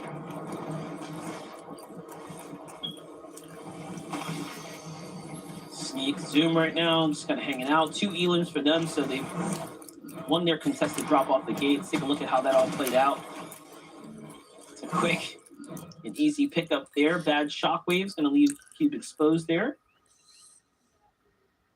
See what Encrypted's up to here as they're rotating right now. They're just outside the Wonky Wonderland. Game seems to be going relatively smoothly for them. Like, unfortunately, not everybody can say it's as smooth. Reboot Vant was just used. You heard the noise. Maybe Kaz was trying to go for a saving play. Might have got jumped in by Ruins. Now they're getting pushed. He's trying to save the day, but does not get to finish that opportunity. But for Ruins and his duo here, 31 points. Sometimes you just need that one game to flip the switch. Momentum start to go on your side, and you kind of steamroll for them. It's just only step 1. They just need to continue in the same trajectory that they're doing now. Teeks and Knaves, 122 points. This is our first place team coming to this game in terms of consistency. Yeah, very good. This is the surprise, I'd say the surprise duo so far. Definitely the underdogs performing here.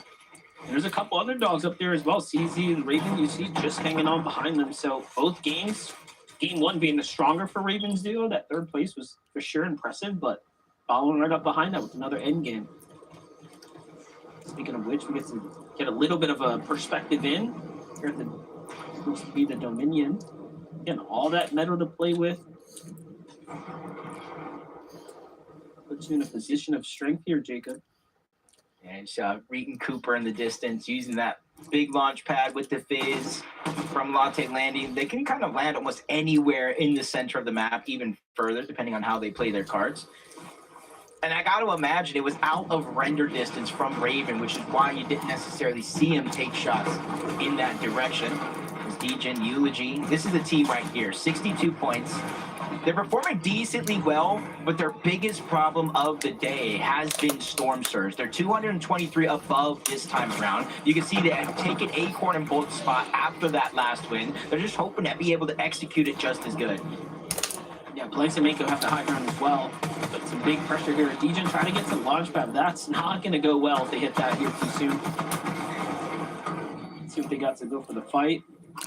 Okay, a couple pizzas. The box has been thrown down, so this is good. I'm thinking they've got to pressure back here, right? You see yourself 200 above. You're taking exchanges. Is directly dropping you down. You have to think that this is a fight worth full committing for. Meanwhile, Dash and Cam on the move here already find themselves on the favorable side of the zone. No eyes on them just yet. Immediately making it in. And then sometimes that's what you got to do. You can't always go for the best position on the map every single time for every single rotation. Sometimes you just got to take what you can get. And the way this zone is going for Dash and Cam, that might be a good position to be able to get some surge there from other teams rotating in. Gotta say the launch pad right here, and this is another one. I talked about Reet and the Latte Landing large launch pad. That one right there is another one of those launch pads where it goes a little bit higher and a little bit further than some of the other launch pads on the map. And then if you combine it with the Flowberry Fizz, you can definitely get out of harm's way and kind of dodge the mid game just like this. But for Eulogy and Degen, we saw them 200 above, now 22 below, and Degen no longer here. So possibly an ill-advised fight, or maybe they got jumped on. Either way, Eulogy is stuck in this position again. Yeah, it's so unfortunate, too, because the opportunity was right before him, right? Those players were absolutely exposed there. He just had to hit a couple more tags to buy some room, some time, if you will, and that would have honestly put him in a spot to not have to heal so soon here in the storm. Pressure's going to ease up for now, but the clock is, of course, ticking. He's going to have to go here. So many pizzas to work with. I'm just 7 above. He knows it's enough that he can kind of rotate in. He can make an attempt for Degen's reboot card, but at the same time, he needs to start figuring out how he's going to get damaged. But we saw this, the launch pad. Degen probably trying to escape one fight, ends up getting targeted by a whole nother team and goes down. Man, that was that first initial launch pad. We kind of called it out. It's going to be dangerous if he took it. They must have let their guard down, a little too confident on the escape plan, but enough in salt after that great execution of some high ground and then dropping the ball just a bit there in the end game. They fought hard, but they are in the conversation now at 61 points. They pop off this game, they'll be well on their way into honestly, probably a ride to the finals, right? A clean top 10.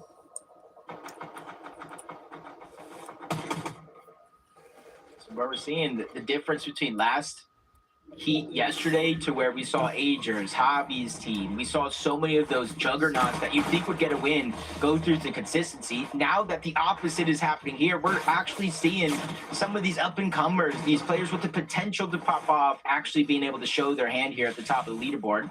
Veno and Curve was kind of mix up both of those. Curve kind of getting the limelight a little bit here this season, rightfully so. He earned it not only through the offseason, but his performances throughout last year. Now he gets the big-time player with Veno on his side, and a slow start to their game, but I think it's because they're maybe going a little bit too aggressive here in the early portions of the tournament. I think if they just tighten up here for games 3, 4, and 5, they can either get a win or just boost up the leaderboard in no time at all. Yeah, for sure. And it's definitely really cool. You know, at Globals, I had asked Reet, like, yo, what do you think about, like, Curly, Curve, right, these new gunners? He was just gassing off. He's like, bro, this is the future. And it is nice to see someone like Curve playing with Veno now. This is arguably his big shot here to pop off. Congo and Gould seem to be going through it right now, but they're handling the pressure well. From below the damage threshold to above the damage threshold to right back below, all simultaneously having to rotate in toward the zone. Gould trying to get those minis off so that way the Storm Surge tick doesn't touch his HP as much. But Doggo doesn't have that same luxury, doesn't have the same hills, but he's peeking through the window, getting some good damage. They barely get above the damage threshold, but it's barely above that. Somebody can sneeze in their direction, they find themselves below, but for now, they're just happy with what they got. As long as they're above and not taking damage, that's a win for them. This is where experience really starts to pay off here. How do you perform underneath this newfound pressure on the Surge? Obviously, in a set lobby, you know everyone nearby you is probably exceptional at the game.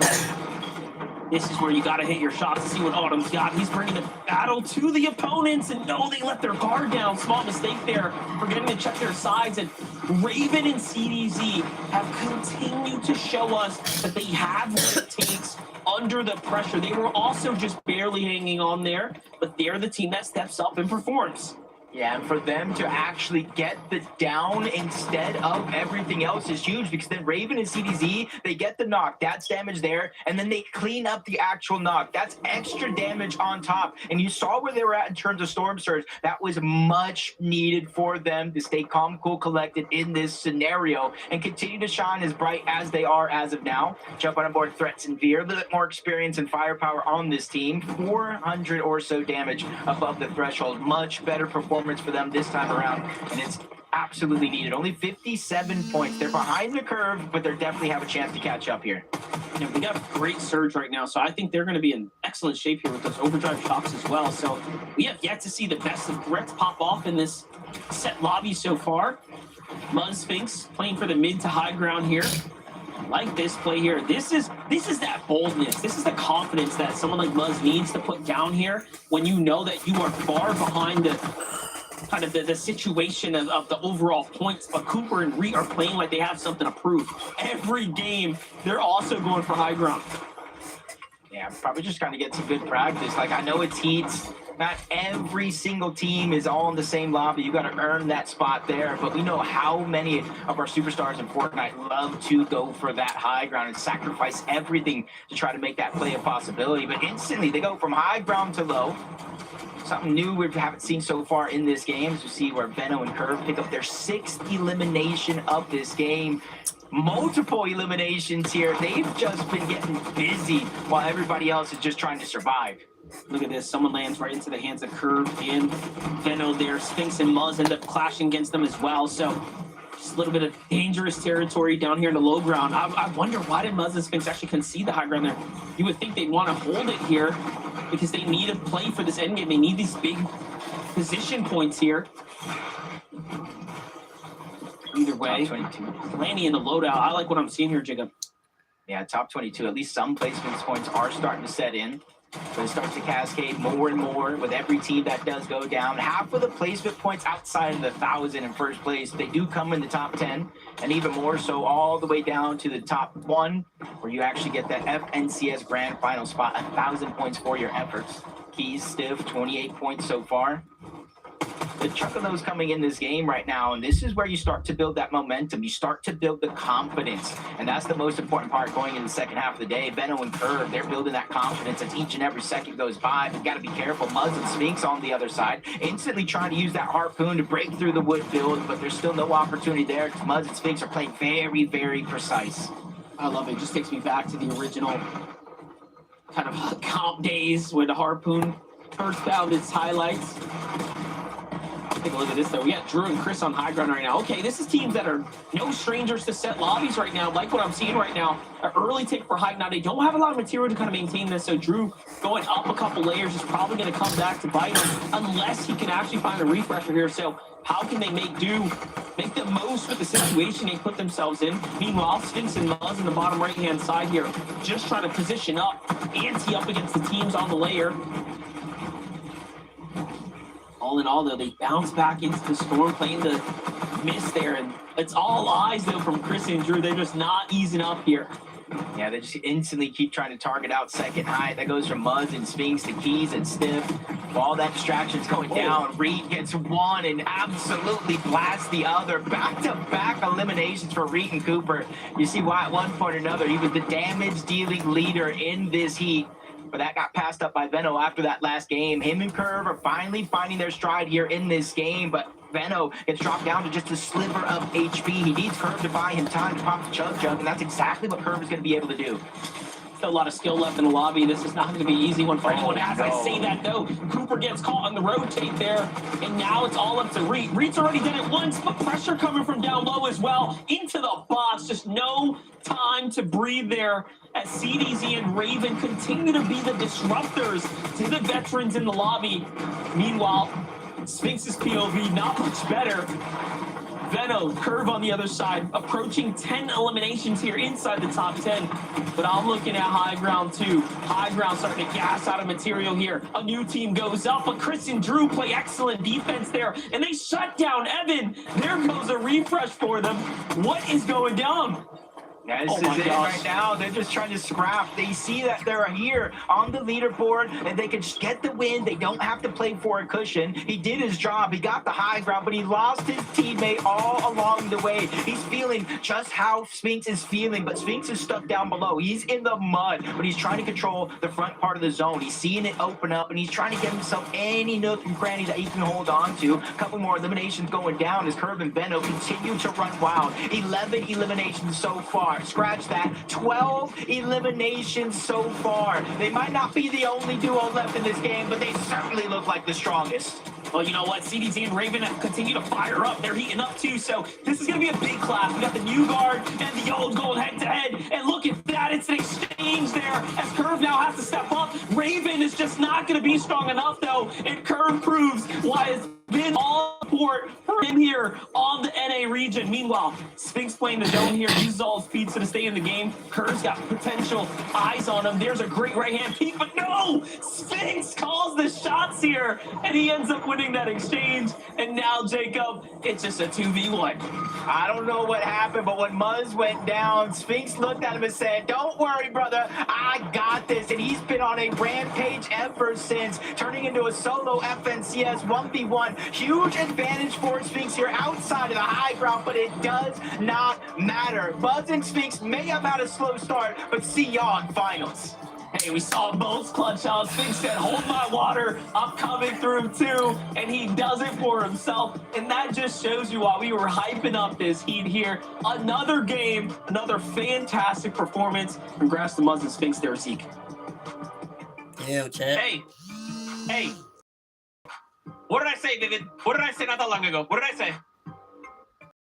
Yeah. We get it, Zeke. I'm not worried. Muzz and Sphinx. You see what I'm saying? I'm gonna walk away now. I'm gonna make you think about what you did. Think about what you did, Vivid. Think about it. Listen, guys, all I did, I was like, we were watching that game, and I took a little peek at the leaderboard, and I was like, oh my gosh.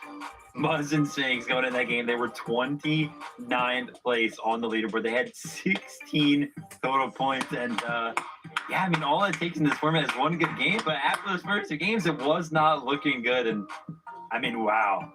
Sphinx just putting the duo in his backpack right there. A solo clutch to qualify to Grands. I feel like we've seen this before today. Yeah, a recurring theme is happening, but I do want to say that the changes that they made to their early game to allow them to not have to deal with Storm Surge, I think definitely is a part of their success that they saw in game number 3. But Muzz and Sphinx, they played that really well. There was actually a moment where I thought that was going to be Reed and Cooper's game, and then they pushed to go to the front end of zone, and they pushed right in front of Muzz and Sphinx, and I yelled, "No, what are you doing?" And then within a second, Muzz and Sphinx eliminate them quickly. If there is someone that you do not want to be in the crosshairs to, that is Muzz and Sphinx.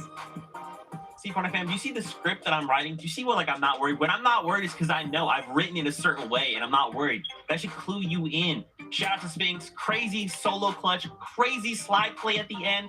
Now we'll be seeing our best friends in the finals. You love to see it. I love to see it. With that being said, though, 2 games left to go Another set of victory royales need to come out. We need to be in the top 10 and we want to keep the FNCS stream alive. For now, a break. When we return, more FNCS. So stay tuned.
Welcome back, everyone, to the FNCS. In case you missed it, game number 3 went the way I wrote it. Let's take a look back at this moment. I wanted to see it from Sphinx's perspective, okay? Because we didn't get to see that.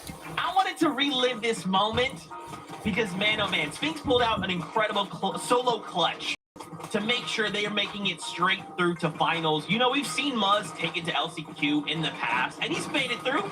And this is why I wasn't worried. I was like, dude, you know what? He got Sphinx with him, all good. And here we are, Kelly. Here we are. Muzz and Sphinx in a finals lobby, Kelly. Here we are. I just watched Reed and Cooper go down. I had to relive that moment. This is really the play that impressed me for Sphinx. Staying in the backside. When you're a solo player, you really can't stay in the front side of zone, which is where our duos like to play. So to kind of play this back edge and then to do that slide play that you brought up, Zeke, and to get the elimination, I mean, that right there is kind of just like what spelled it for me. At that moment, I knew that he was going to get the elimination on Jig as well, Vivid. Yeah, I mean, I knew he was going to go ahead and win that 1v1 when I took a look at his map count. I mean, having 26 available builds to win the end game is kind of happening right there in a 1v1 situation. You got to assume the other player has 0 materials because they were trying to maintain the high ground throughout. Yeah, I mean, you give 26 builds to Sphinx in 1v1 like that against somebody who has none. It's going to win it every single time. But yeah, well-deserved win there for Sphinx and Mars. Let's go. That's what I love to see. Let's take a look at our leaderboard here. We only have 2 games left to go. So remember, we want to get a victory royale that auto-qualifies us through, or we need to end the day in the top 10. As we start to look at this leaderboard kind of start to play itself out, we had a really big game out of Curve and Benno.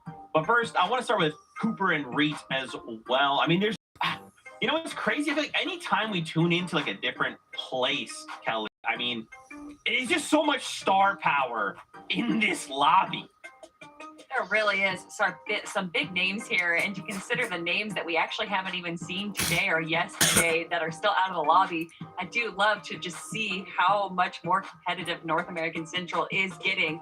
But I mean, Curve and Benno there, man, there was definitely a moment where I thought this was going to be their game. And there was around zone 10, I saw Curve and Benno peeking, you know, they were like paying attention to height and all. This is it.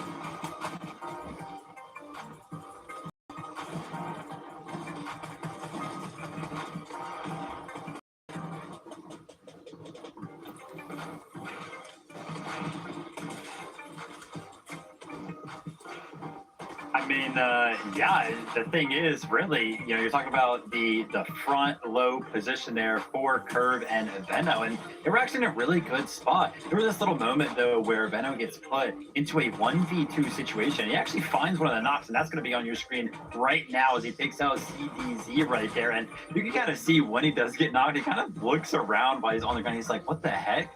Where is my teammate at, right? If Curve was there with him, they probably would have won that 2v2 straight up clean, and Benno kind of knew that, but a little bit of a disconnect right there towards the end. Curve still able to pick up that elimination towards the end of that, and I mean, yeah, the name of the game there for Benno and Curve was obviously the eliminations, and kind of checking out like what we've been seeing on NA specifically so far throughout the games we saw, including the ones from Heat 1. That 14 eliminations for Benno and Curve was the most we have seen so far, and actually on the broadcast in general, that is second to only Keeney and Shark, who had 15.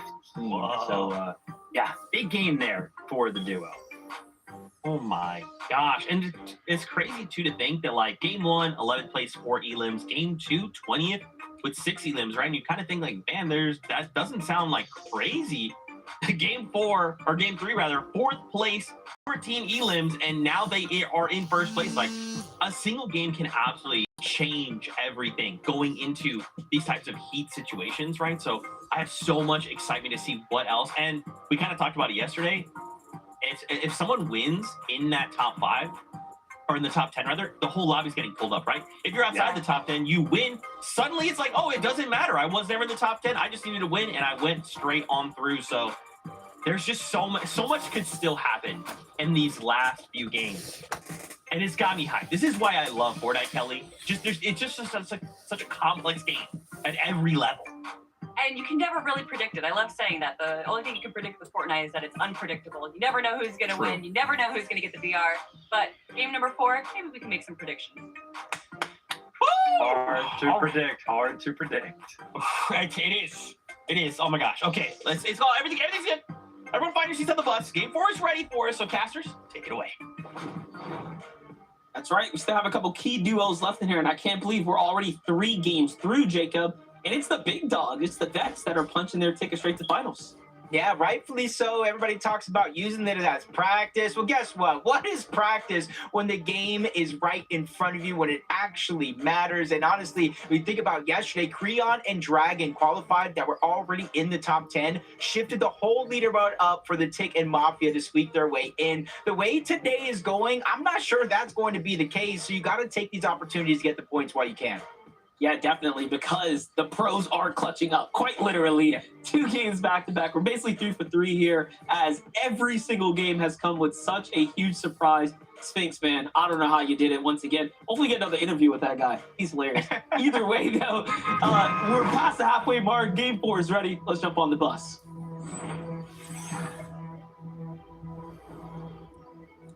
As of right now, Monster, when you kind of look at that point threshold held by G Money and Magma at 99 points going into this game. And I know it's yesterday, a whole different heat. It was about 145 points to qualify. So we're inching towards that estimate already. And sometimes it gets beyond further than that. So hopefully, don't just kind of stick to that one estimate, maybe try to win the game. Early fight here over on this side of the map this time around. Bruins actually gets the early drop on the Maniac, and this is something we're really seen an early off-spawn fight at these contested sides. Yeah, but look, Ruins' team seems to have continued to find success even with their contested drop and turn them into at least a few end games. But to talk to your point about the top 10 being relatively close, right? 99 points, that's a very near threshold, right? For most of the other teams inside the lobby. I think these consistency points are going to be so much more competitive, right? A lot more tighter when it comes down to the last game. And that's because of how the other teams are winning, right? Like how the first 3 wins have kind of gone. It's the literal most competitive teams punching their way through. So very interesting to see how it's going to play out. And we already have drop spot switch up. Jaeger and Fwishy who are landing at Frigid take the top mountain. Kira and Bubba, who we just saw get eliminated, went from Dark Dominion towards that mountain. So as teams win, freeze up their drop spots. People can try to play roulette to see what works for them in terms of where and when to try to switch up their landing spot. Curve and Veno going for an early lurk play. It almost seems like with 162 points, they have nothing else to do but to play the rest of these games out. And I think for Veno and Curve, this is a good try for them to finally get that win in these last 2 games. They already got consistency on lock. Why not just take it one step further? Yeah, but if this was like finals, 14 elims, high placing end games, you can do that back to back to back, win your drop, clear your area. I mean, you are on your way to a championship regardless of a win or not. So if Veno and Kirk can continue to take that momentum, take these learnings, and play at that caliber against the finals lobby, we are going to be seeing them surely pop off for the Globals LAN, the LAN Summit.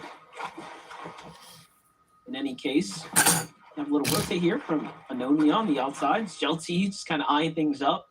It's crazy to see Jelty the way they got eliminated in that game 1. We haven't really seen them since. Wonder if they're having a bit of a hard time getting past the early games. Especially with the way some of these zones have been going. I can imagine so. Reet and Cooper, Latte landing. Nothing too concerning going on here. They've conditioned throughout Div Cups to the play-ins and now here in Heats that it's not going to be easy by any means to beat them in a contested fight over towards Latte landing. And you can see as everybody is switching up their drop spots. We saw a quad, we saw a triple contested Dark Dominion. Nobody is trying to inch up towards this part of the map because they have it so unlocked. And they're not even pressed to rotate quickly because of that long pad is what I call it. Mix it with the fizz. It goes further and farther than some of the standard ones that are around the map. So they have definitely choices that they can play with here. See which one they end up going with. But look at this. Raven and CDZ. This has been probably the biggest surprise duo I've seen here in the Heats. Showing up, getting their first real chance in the spotlight, and they have been putting up the performances of their career so far. It's a family thing, I think, Monster, because he's siblings with Canary from Exet, who's emerging to be one of the most dangerous who is? players. Yeah, Raven. I mean, it's a family matter. They sit there and get free practice against each other anytime, any day, and they're probably, winner gets dessert. Listen, I don't want to say like I got an eye for talent, but like, sometimes you can just see when people are just a little different, right? When they have that special touch. And I just gotta say, CDZ Raven, if you guys continue to keep it up, you have a bright future ahead of you in this game competitively, that's for sure. And this is just the first showing we're seeing all of them at this like level of gameplay, right? So if they can continue what they're doing right now, they're one game away from basically a finals. And that'd be very exciting to see how they perform here on out. I bet you if you tell them that right now, it's like you're one game away. It's almost not even a full game. They're a top 15 away. Yeah, imagine how that switches up. But imagine how happy that's going to be when it finally the dust settles and they can get themselves a spot. Sonda instantly goes for the one build in the water, holding it all up, breaks him down, breaks into the box as well, gets a good amount of damage. Somehow Skinny Cat is skinny enough to slip through the builds and survive. But how long can you keep this going with the amount of pressure? Even got 20 and Neko at Sandy Strip dealing with their own problems because that's a contested fight, but Skinny Cat is using every single material, all of his resources, everything just to fight for a little bit of survival. But Sonda breaks in and said, nah, no chance for you. That's actually so true. Like from his POV, he is cranking builds and Sonda just smoothly walks, slips right through the build and just eliminates him immediately. GG. Only sad part about that is they don't get to get any of that material. He just blew through it so fast. Most freaking 90, chat. 123. I was waiting to see how many points 20 Neko was able to get up until this point. Sandy Strip. We saw the success uncontested from Aegis and Ritual yesterday. Even with this being contested, at least by one team on this side of the map, you can kind of see handling that pressure well. Just trying to go ahead and use this moment to try to build up, gain information of where players are fighting, where they're rotating, and how they can take advantage of that. Pressure coming in from Sultan enough now. Still continuing to manage the pace here, breaking their way top down. The team on the low is definitely showing signs of desperation, switching to metal. Going through brick. They're trying anything to stay fortified, but enough slips into a box. A little bit of pressure there. You got to be careful. That Chaos reload does take some time to get that second shot out, but it's all good enough. Hits two of them. Kind of danced around the box a bit there, and even unfortunately tight couldn't really follow up with a strong hit onto Salt there. He manages to clutch up, close things out. Yeah. For Solid enough, man, you know, they had that third place, one elim. It was looking good. They were on high ground. They just haven't had those same moments to shine. So they got to really start to pick it up here. Game 4, 2 games left. You really don't want to be one of those teams that has to go through LCQ and you're looking back like I had a chance. I could have did it if I would have just did X, Y, and Z differently. So you got to go ahead and fix that here and now so you don't have to go through the last chance qualifier where it's an opens where every single person that has yet to qualify for grand finals or play in the opens, narrowing it down to our top 50 teams on the region where you play 5 games out and it's win only. There is no leaderboard. So I wish good luck to anybody that has to go through that. Yeah, that's going to be pretty tough. You know, we've seen these wins go either way. Heat 1 was almost showcase of, hey, anything can happen. Some of these new dogs get the shot. They're closing it out. Heat 2 has been, nah, bro, I'm a big dog. I've been here before. I'm winning. Don't care what's on the line. They're playing their, like, exceptional. Probably some of the best 4-day we've seen from some of these players. So who knows what's in store for Heat 3 tomorrow. I mean, you already know we're going to have lots to say about the team showing up then. Save it for then. It's a fun weekend.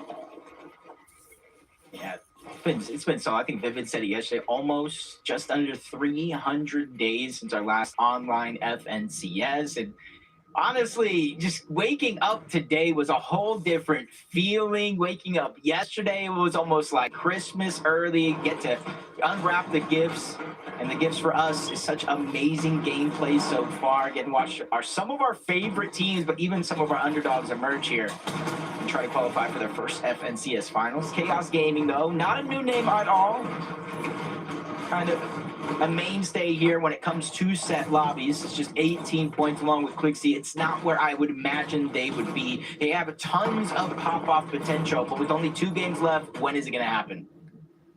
That is the question. Going to be able to push to the finish line. Think about this here. Clicks. Chaos Gaming is kind of sitting out. They have a lot of danger hovering around them. You got a team on the mountain, a team inside the facility, one lurking outside the builds. They're going to just go ahead and overdrive out. They don't want anything to do with all that action that's about to come flying their way. Jay sleeping at the wheel, though. Doesn't quite even see the team rotating through. Missed opportunity for tags there.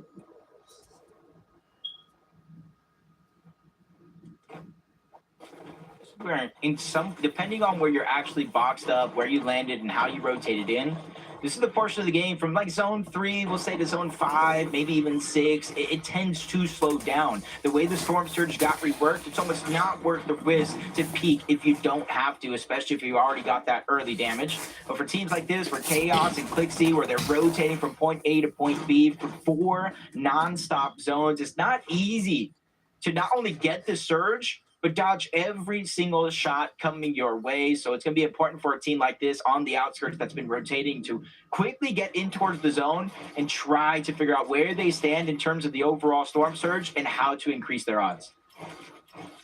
More importantly, don't take damage in the process, but hold up. Chris Drew here. After a strong last game performance, now under pressure here in the mid game. Hearing a lot of shots come in. Oh, it's Benno, it's Curve. You can just kind of tell by the aggression here. They're just trying to feel out the lobby right now, trying to see what this team was about to some degree, but good defense here. Benno Curve back up. And there was a lot of moments throughout the last season before FNCS where it was Chris and Drew, honestly surprising a lot of players, a lot of teams. You got Ozzy in the watch party. The man who knows almost everything about everyone was even trying to get some information on Chris and Drew. So it's great to see them continue their consistent run, make it in towards heats, but it cannot stop here. They cannot begin to slow down. They're, I think, just outside of that top 10 bubble. I said it was 99 points going into this game. Chris and Drew are at 92. So they are right there. They just need to be able to close out the tournaments. Yeah, just talk about the story, right? Stay together as well, right? You want to encourage players like that to stick with one another, work through it. Maybe you can have one of those iconic duo names that we've grown to love and know forever. Like Pamstone and Thatch, you know? Just came up, continue to rock it out, just some OGs. There's plenty of teams that have done that in the past. I almost brought a tear to my eye mentioning them, but I'm not crying. You're crying. Where are they now? We need the series, Pamsu and Fatch. Hopefully you're enjoying life out there. One of the best duos that stayed together for the longest time ever. And honestly, I love to see teams find that success. Visual and Braids have been one of those teams. Even though Peterbot and Pollo had a moment where they split up, reunited, trios happened. If you kind of look at them, they've been together as a duo for quite a while as well. And they're also finding that success. Most definitely. Look at this, though. Talk about success. Up 1,200 damage above the threshold. The surge damage here is looking exceptional for Magma and G Monster. Love to see it. Here comes a nice rotate for G Money. We go ahead and bounce through, carrying that momentum with the little bunny hop there. Couple shots come in, though. Ooh. Do they have extra shields on them? This is going to be the real question. I'm sure they're not going to want to go through the chug just yet. Yep, there it is. The big pots drop. Uh-oh. See the fights on the side there. Dark move drop. Chris and Drew rotating out. Chris and Drew didn't want to go through the tunnel the first time, so they shockwaved over it. Lo and behold, they still end up running into Curve and Veno, but they use a shockwave of their own, almost a different direction, but they're almost rotating parallel with another, going east towards the zone. Good damage onto one, and it does look like Veno. He's got that early damage. Curve is there as well. He doesn't want to travel too far ahead without Curve now that he's out without shield, so he's trying to lurk and hopefully Amplify the resist do make some sort of mistake, and that's where Veno is looking to capitalize. You just tell the game sense on Veno, right? Recognize, like, yeah, there's a team above them, so they're not going to be focused on danger ahead. They'll be more focused on protecting from up top. Although it doesn't open up opportunity, still was cool to watch that play out, that little dynamic at play. Meanwhile, Reed Cooper already rotated, already situated up almost perfectly here. Dead center, prime positioning on the map, just a couple hundred damage above where they need to be. But overall, a very, very smooth performance so far from Reed and Cooper post game one. Essentially done everything that they need to do in this game. Let's just say in this day, except for confirmed their spot in finals. It's right there. It's right in their grasp. Just need to finish off the day strong. Raven and CDZ actually taking a little bit of high ground here. This is where they do need to be careful. And yesterday, we were in the try screen, and honestly, I missed it in the moment, but there was at least maybe 4, 5, 6 players around here in the end game. So exactly this, somebody shoots it, it gets mad and blasts everyone away into the storm. But you can see up top, utilizing it to gain the HP. If you emote in it, as long as you're not in storm, you will be able to regenerate that HP for free, so you don't have to dig into your resources. It is hilarious how that works. It's like, yep, dance with me, we're all good. Fight me, we got a problem. CDZ Raven get gifted though for airdrop here. Let's see what's gonna be gifted to them. They catch the fist there for the rotates. Each having a set. My only worry for them, so to say, is where this next zone pulls. If they have to shockwave from high ground a far distance away, that just leaves them open to getting tagged. Dash can position inside of Sandy Strip, one of the buildings, but you can kind of see in the mini map, this side overall, the southwestern portion of the actual zone is so stacked. And that's what makes being only 68 above the damage threshold so dangerous. You almost want to peek, you want to try to get some free damage, but with so many players so close by, you peek at the wrong time, take damage, you fall below, that'll be a mistake you regret. see it. The zone should be revealing itself shortly here. 10 seconds left for that. Veno and Curve somehow get just a butter slick rotate right there. Right on into the edge of the zone. That congestion on that western side is heavy, given that it's pulled all the way this way. Now it's going to go north, so anyone who's kind of set up on the opposite's got to move early. Looks like they're getting it a little angry here.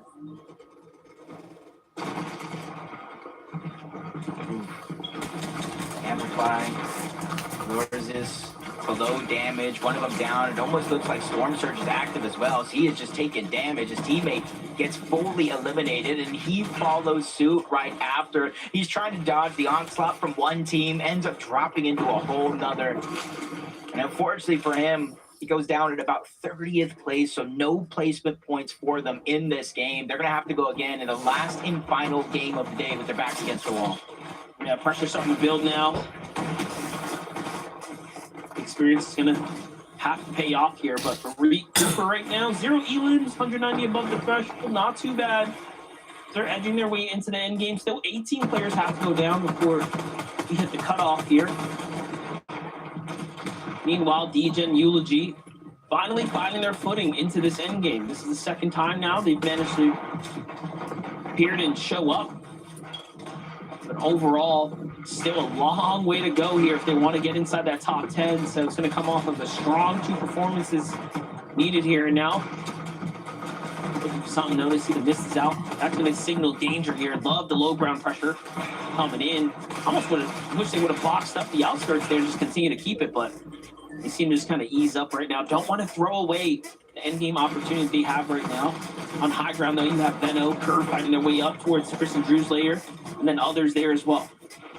Yeah, they pushed that team far off. They were able to get a little bit of damage on top of that one. Barely 141. They realize that team is trying to heal. They're not going to be able to protect themselves if they strike and time it perfectly. Curve tries to break in along with Veno, but he takes a big shot. Curve almost gets boxed in. They quickly backtrack in their steps, and even though they did land some shots, they took more damage than they dealt. They dropped to only 93 above the damage threshold. For them, it's not too worrisome just yet, but in the back of their mind, they know if this keeps going in the same trend, they're going to have to get the elimination. Look at this, Raven finds enough right there. And Salt's duo. So when it's said and done, this team is continuing to perform here and find the end game. Nice little use of the fist here to rotate across. Doesn't want to overcommit with it. They both have one thanks to the airdrop right there. And now they're at the front. Meanwhile, Mako and Blank, so they fend off Veno's team, and then they go for high ground. This is their first big 17 points, so finally showing up, but they're below the surge. Great damage, though. Doesn't get better than when you're on high, but look at this. They don't really have heals to work with, so they will have to hunt for a refresh here.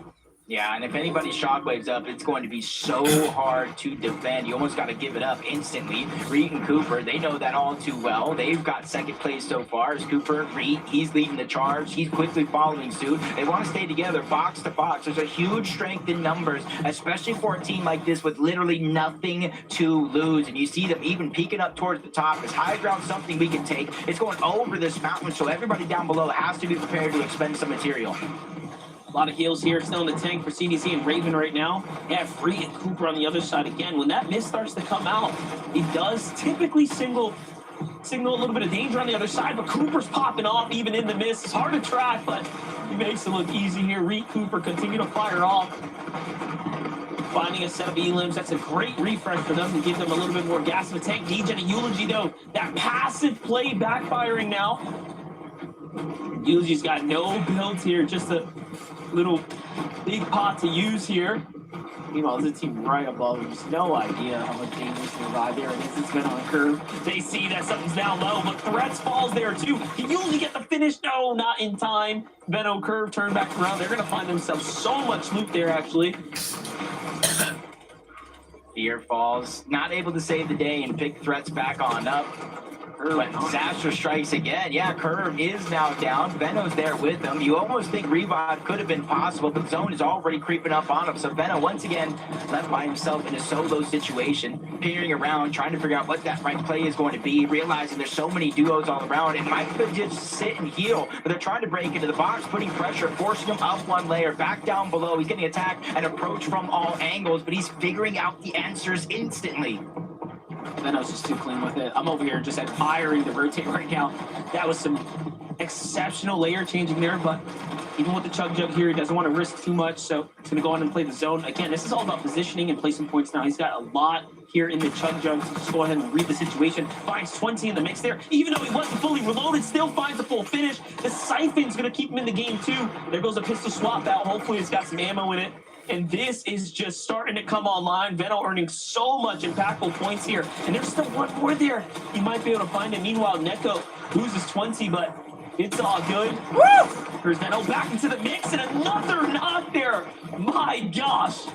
It's a bird, it's a plane. No, it's Veno flying high through the sky. As that knock comes in, the Siphon will work. He can get back up to 200 effective shield and HP if that does come to fruition, but he's still battling for space. The zone turning the corner. He's trying to beat it to the other side, but he's almost out of builds. 200 plus points, and he does it again. Taking names and crossing them off his list one at a time. He's one of 2 solos left. Mako and Blanks from Frigid Fortress have a chance to win this game and qualify to finals, but they still have to go through Veno, who is on a terror here in this end game. Another 1v2. He's hoping his job is not done just yet, but Mako dropping down. Hopefully it isn't too soon, because now Veno has another shot. What are we witnessing here right before our very eyes? But he is out of builds, and the momentum run comes to an end. Mako and Blanks have finally done it, but that was scary. Jacob, I'm like, another pro's gonna do it. He's gonna go crazy. He's got the mats. The high ground team started to run out. There was nothing left. But you know what? Finally, some new blood gets on the table here. Blanks and Mako, congrats on a Game 4 win there. Zeke, another exciting round for us. You guys, I was right there too. I was like, yo, it's crazy too, because like we were talking right before this, and we kind of tuned in. Veno early on in the game, I was like, you know, maybe they're gonna get all their elims at the end. And I thought for a moment it was, but ultimately high ground wins games. Blanks, Mako, congratulations. They had that high ground for so long, super dominant. And they played this textbook, right, Kelly? They played this the way we would kind of like foresee in a finals lobby to look. So I'm impressed. And ultimately that means they're going to finals. You are 100% correct. Just every time we tuned into them on high ground, they played it so well. They were very aware of their surroundings. They weren't built up too high so that when they did lose their match, they were able to drop down and get some refreshes. They just played that so cleanly for so long. Although I do have to give some credit to the chaos going down on the low ground. A lot of our big names did get eliminated on the low and mid ground, which might have made it a little bit more free for Mako and Blanks. But to go up against Veno and to be able to keep your cool, Vivid, I like to see them go through and see how they're going to perform in our grand finals. Oh, absolutely. I cannot wait to see how they perform there as well, because I've been calling it out throughout the heats every single time it happens. Once again, we have some competitors going to grand finals for the very first time. Both Blanks and Mako have yet to be in an FNCS grand final, so we'll see them for the first time next weekend and taking it down Veno. It may have been close, but they finished off the job at the end of things. Congratulations to those guys. Whew, I love to see, guys. Only one game left to go before we wrap up heat number 2. Go find yourself some water. Go, take a small break. Come back, and we'll start to prepare ourselves. Single game left to go. 1 VR or the top 10. We'll see you in a moment.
crank up back too fast. Oh, oh, just like that. I see a doubt in my future style. Oh, I know what a place you can go. The doghouse outside my master abode. It's lovely, it's cushy, and sometimes it's cold. And watch me get this gold.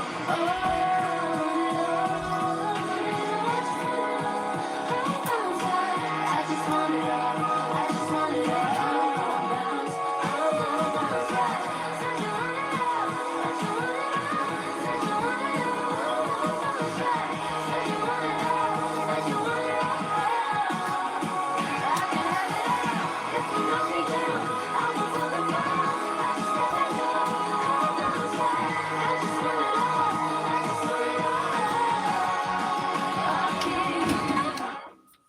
Welcome back, everyone, to the FNCS. One game left to go. We had some crazy moments in that last game, so of course we had to highlight that. Benno going on a tear. Oh my gosh. For a moment there, we all held our breath because we believed, could it happen? Could we get a third solution?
Shadow's not even looking this way. Yeah, they're just way too far apart. So it's a full-on free Elam waiting to happen if they can catch him.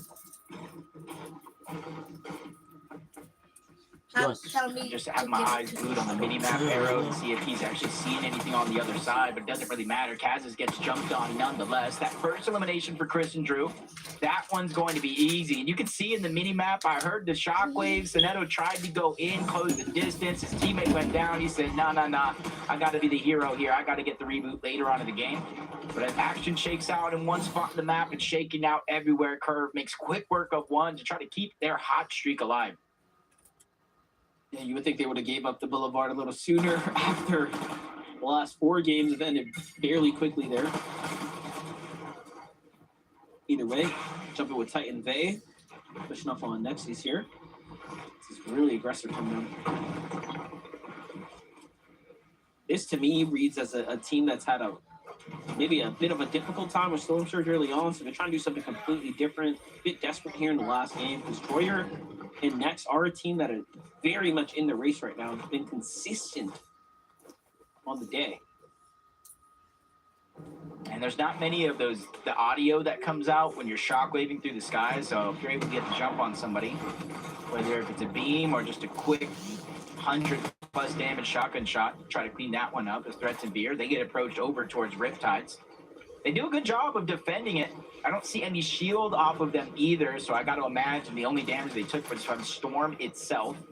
Only time will tell later on to see how they're doing from Storm Surge. But for Threats, man, I've always been confident in his Storm Surge game and how he's planned these scenarios. Points are just there for him. Look how they're trying to cut him off, trying to find Zen Monster. Where you hiding, buddy? There's the ball. Gets exposed. Threats puts on a little bit of an edit course, jumps over, doesn't miss the shot. Nice and clean here. There's the finish up with support. Now they're at 6 points earned already, continuing to just rally their way up the standings here.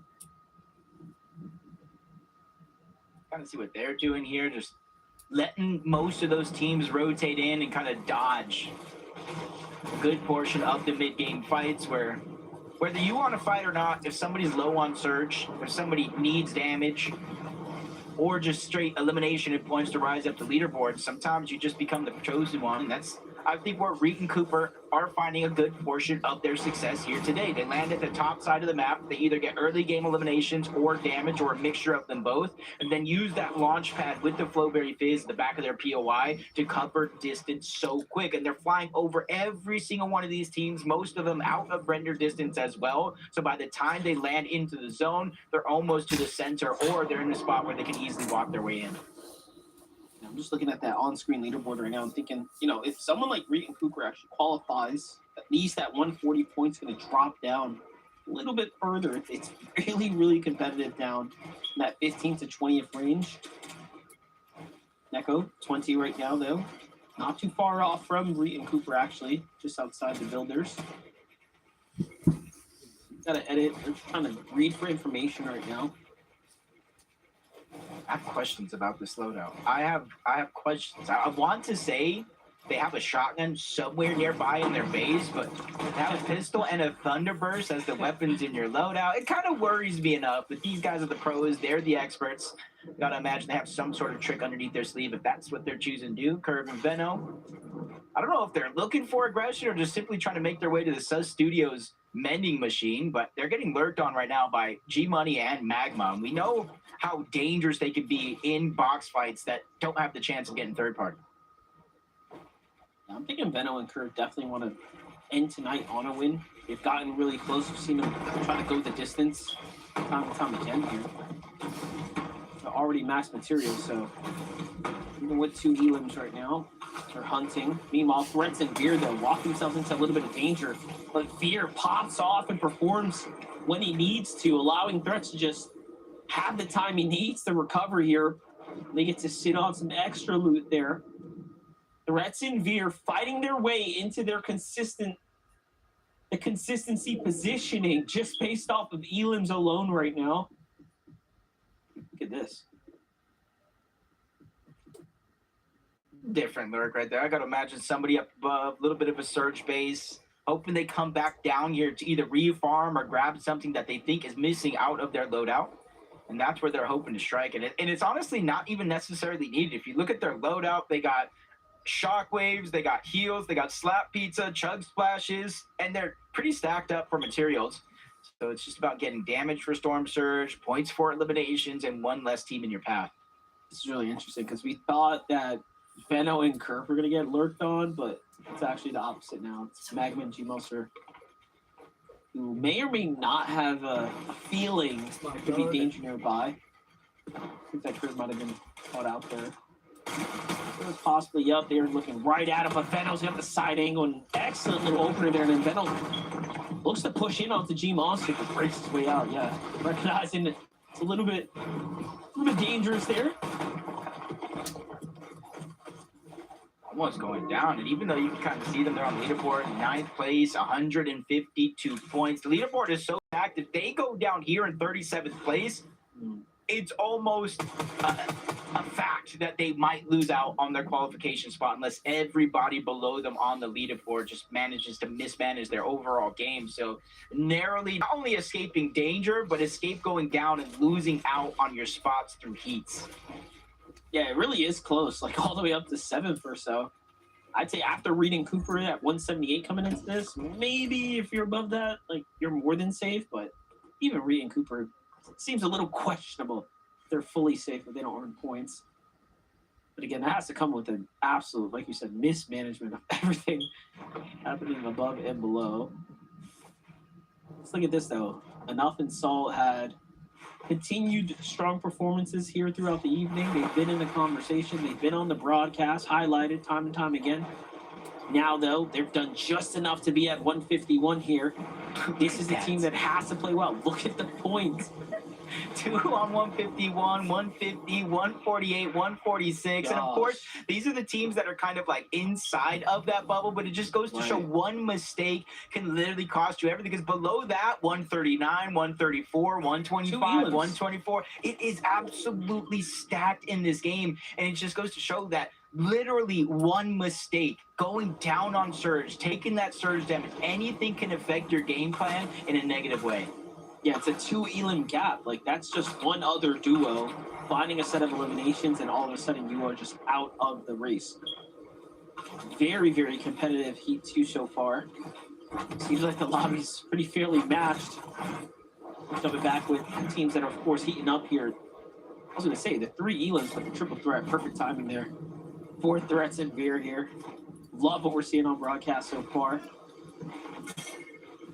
All right, they're making the rotate here, Jacob. I mean, what's your take on it? Seems like they're probably going for a little vending machine right now. Going to get their situation set up and then probably on their way to new zone.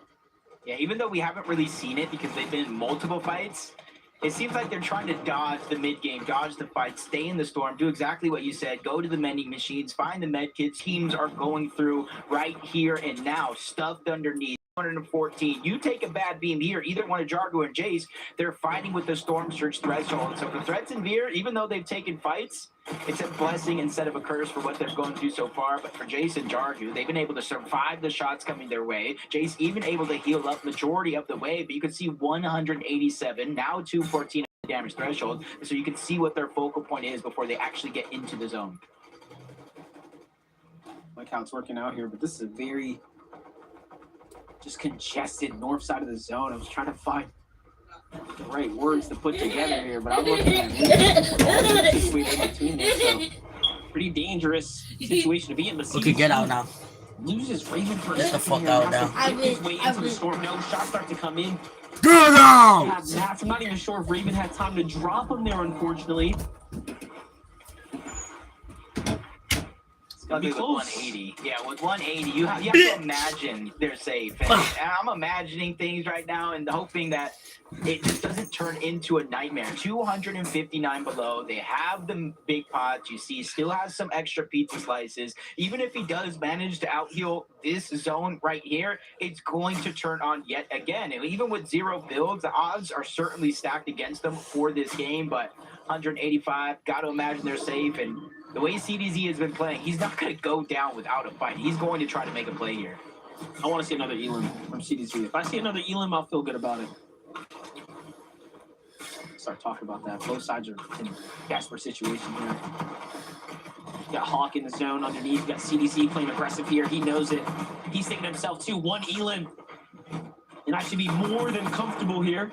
But no, the duo's there to back him up. Imagine playing with this much pressure on yourself.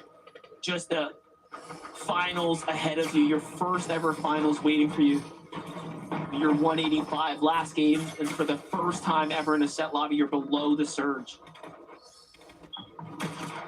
No extra heals to kind of gain back. That Nothing. big part is up and gone. He's trying to get into the box, but now he just ends up in a lobby straight and gets taken down in 34th place this game. And you still got to give them a huge congratulations with how they performed so far. I don't want to be the one that says they're guaranteed qual and then the game's over and then something happens, but they are so close. I want to feel the confidence for them, but you see their situation. We were here watching Hawk before, 55 below the damage threshold, 70 HP. A good thing for him is he has a decent amount of builds if it comes down to it, but now it's active surge. Good luck.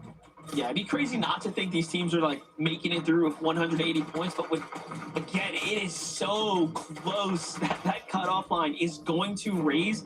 The estimation was 30 points. That puts us around 170. However, it could be more, give or take, right? It's a game of averages. It could be 40, it could be 50 points. So 180 could be about as much as you need. So we can't count it in just yet. And look at this, Jacob. We still have so much more to go. There's so much more distance with placement points. Honestly, not even really been rewarded just yet.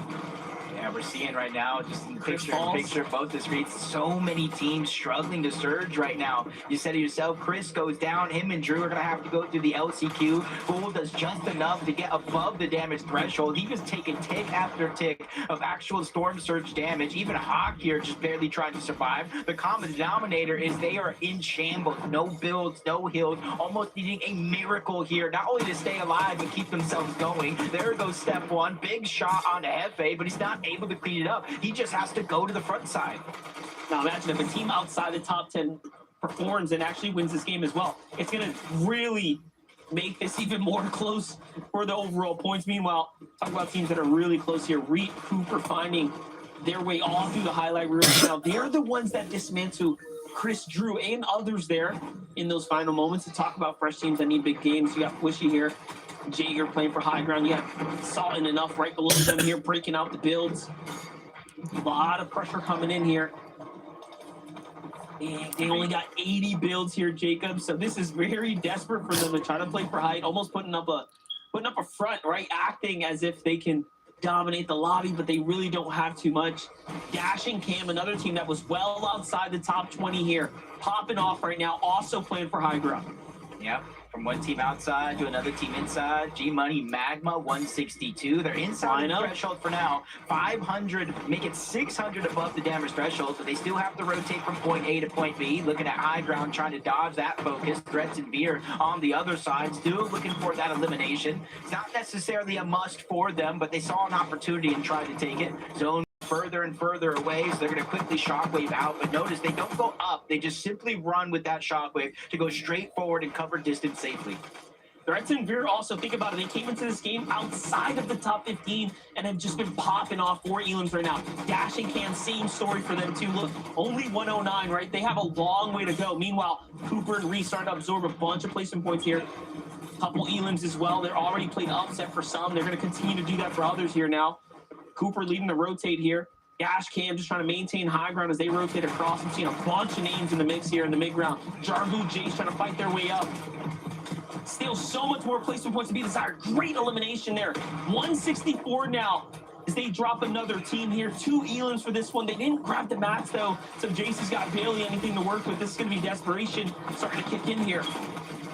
Yeah, starting the game, it was about 146. Hopefully they hold the line. They went down over 160 points. Threats in the same spot. Over 160 points. Magma in a similar spot, 175. And this is where every placement matters. Top 19, we're not even touching the placement points, or at least the meat of it just yet. Magma trying to go crazy, using the med bomb to try to hide it, but he falls as well. Another solo, but much different pressure. Reed is trying to ruin the game here. 420. He's going going up. Not sure where Neko is at, but he's trying to finish off the elimination, no. and he does. This is just complete and utter destruction going down.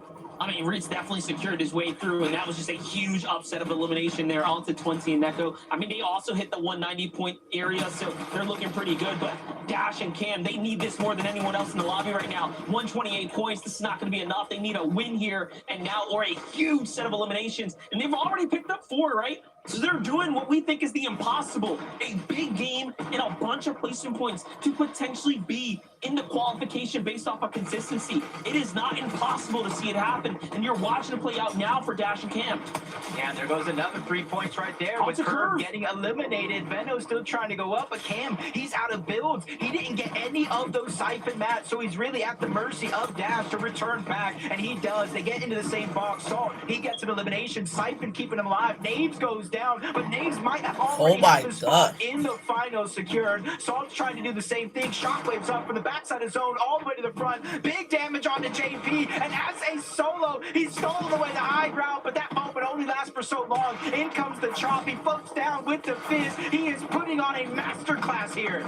And still having the presence of mind to fight back, get the tags when it matters. Dash, though, falls there. Another player comes flying up. It's Veno being the thorn in everyone's side, and it looks like it's all solos. And then he finds another one there, too. There's just one team alive on the low ground, but it doesn't matter. It's not going to stop Veno from pressuring in, but another team and a player comes through. It's Electro here taking the 1v1. Finally, the low ground team starts to put their shots in on the mix. It's encrypted in Cube from the graveyard out of nowhere at 156. They need this win, but Jacob, they only have a couple of builds. Yeah, this one's going to be tough. They have the strength in numbers. That's the blessing that's going on for him as Veno goes up, gets the elimination on Electro, sends him back to LCQ to play again this week. But Veno in a 1v2 tries to land the first shot. But HQ and Encrypted from 23rd place to start the game, they have just punched their ticket to finals. And that's what we talked about. If you were up in the conversation and you felt early, you did not want a team underneath you to fly all the way up with a victory royale. So Jacob, once again here, the heats are interesting, and we get to conclude. Zeke, bring us home. MDF, Jacob, thank you guys so much. Another fantastic day of casts. Oh my gosh.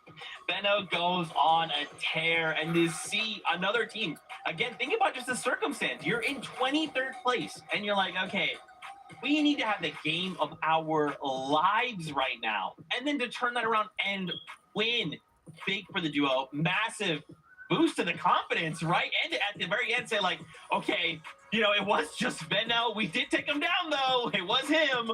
I mean, it's got to feel really good. I love that, Vivid. Before that game, you were like, you gotta hope that everyone's like wondering if Veno and Cove are gonna go down early, and that's why you want them to go down early, because even when Veno is solo, he can still ruin your day.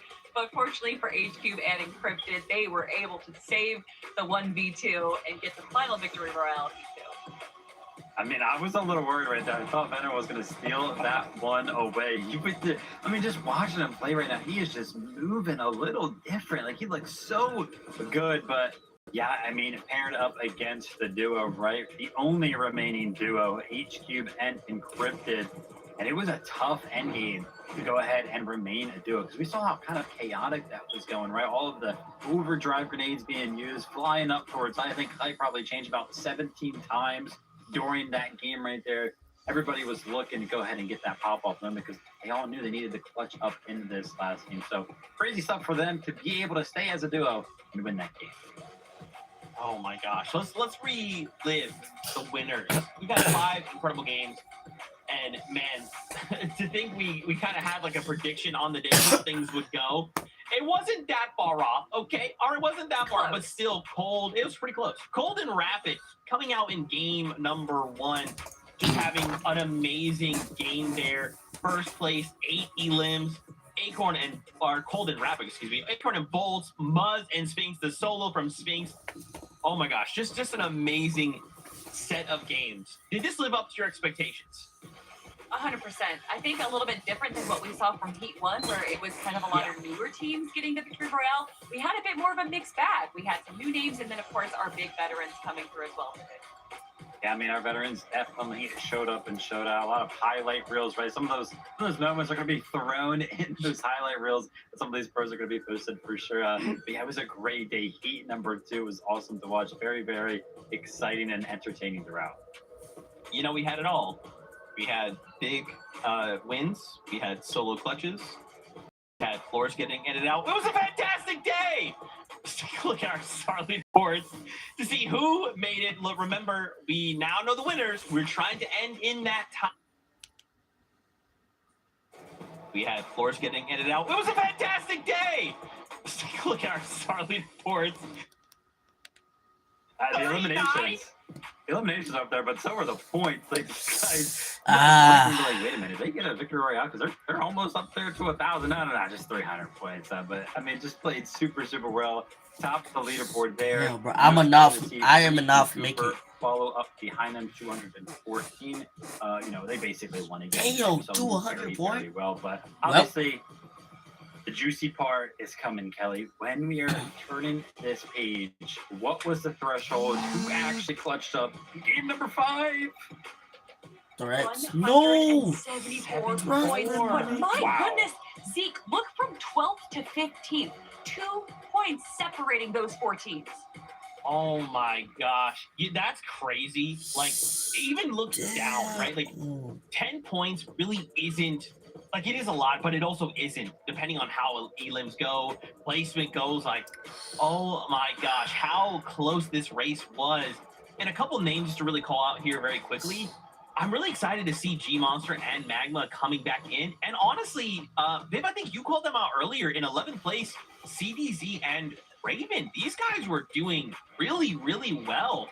And so now, you know, to kind of put them in a situation where they're going to take it to a finals lobby. I mean, dude, I'm excited. This has got me hyped to see so many new names, to see how they're all going to fare against some of the veterans in that lobby.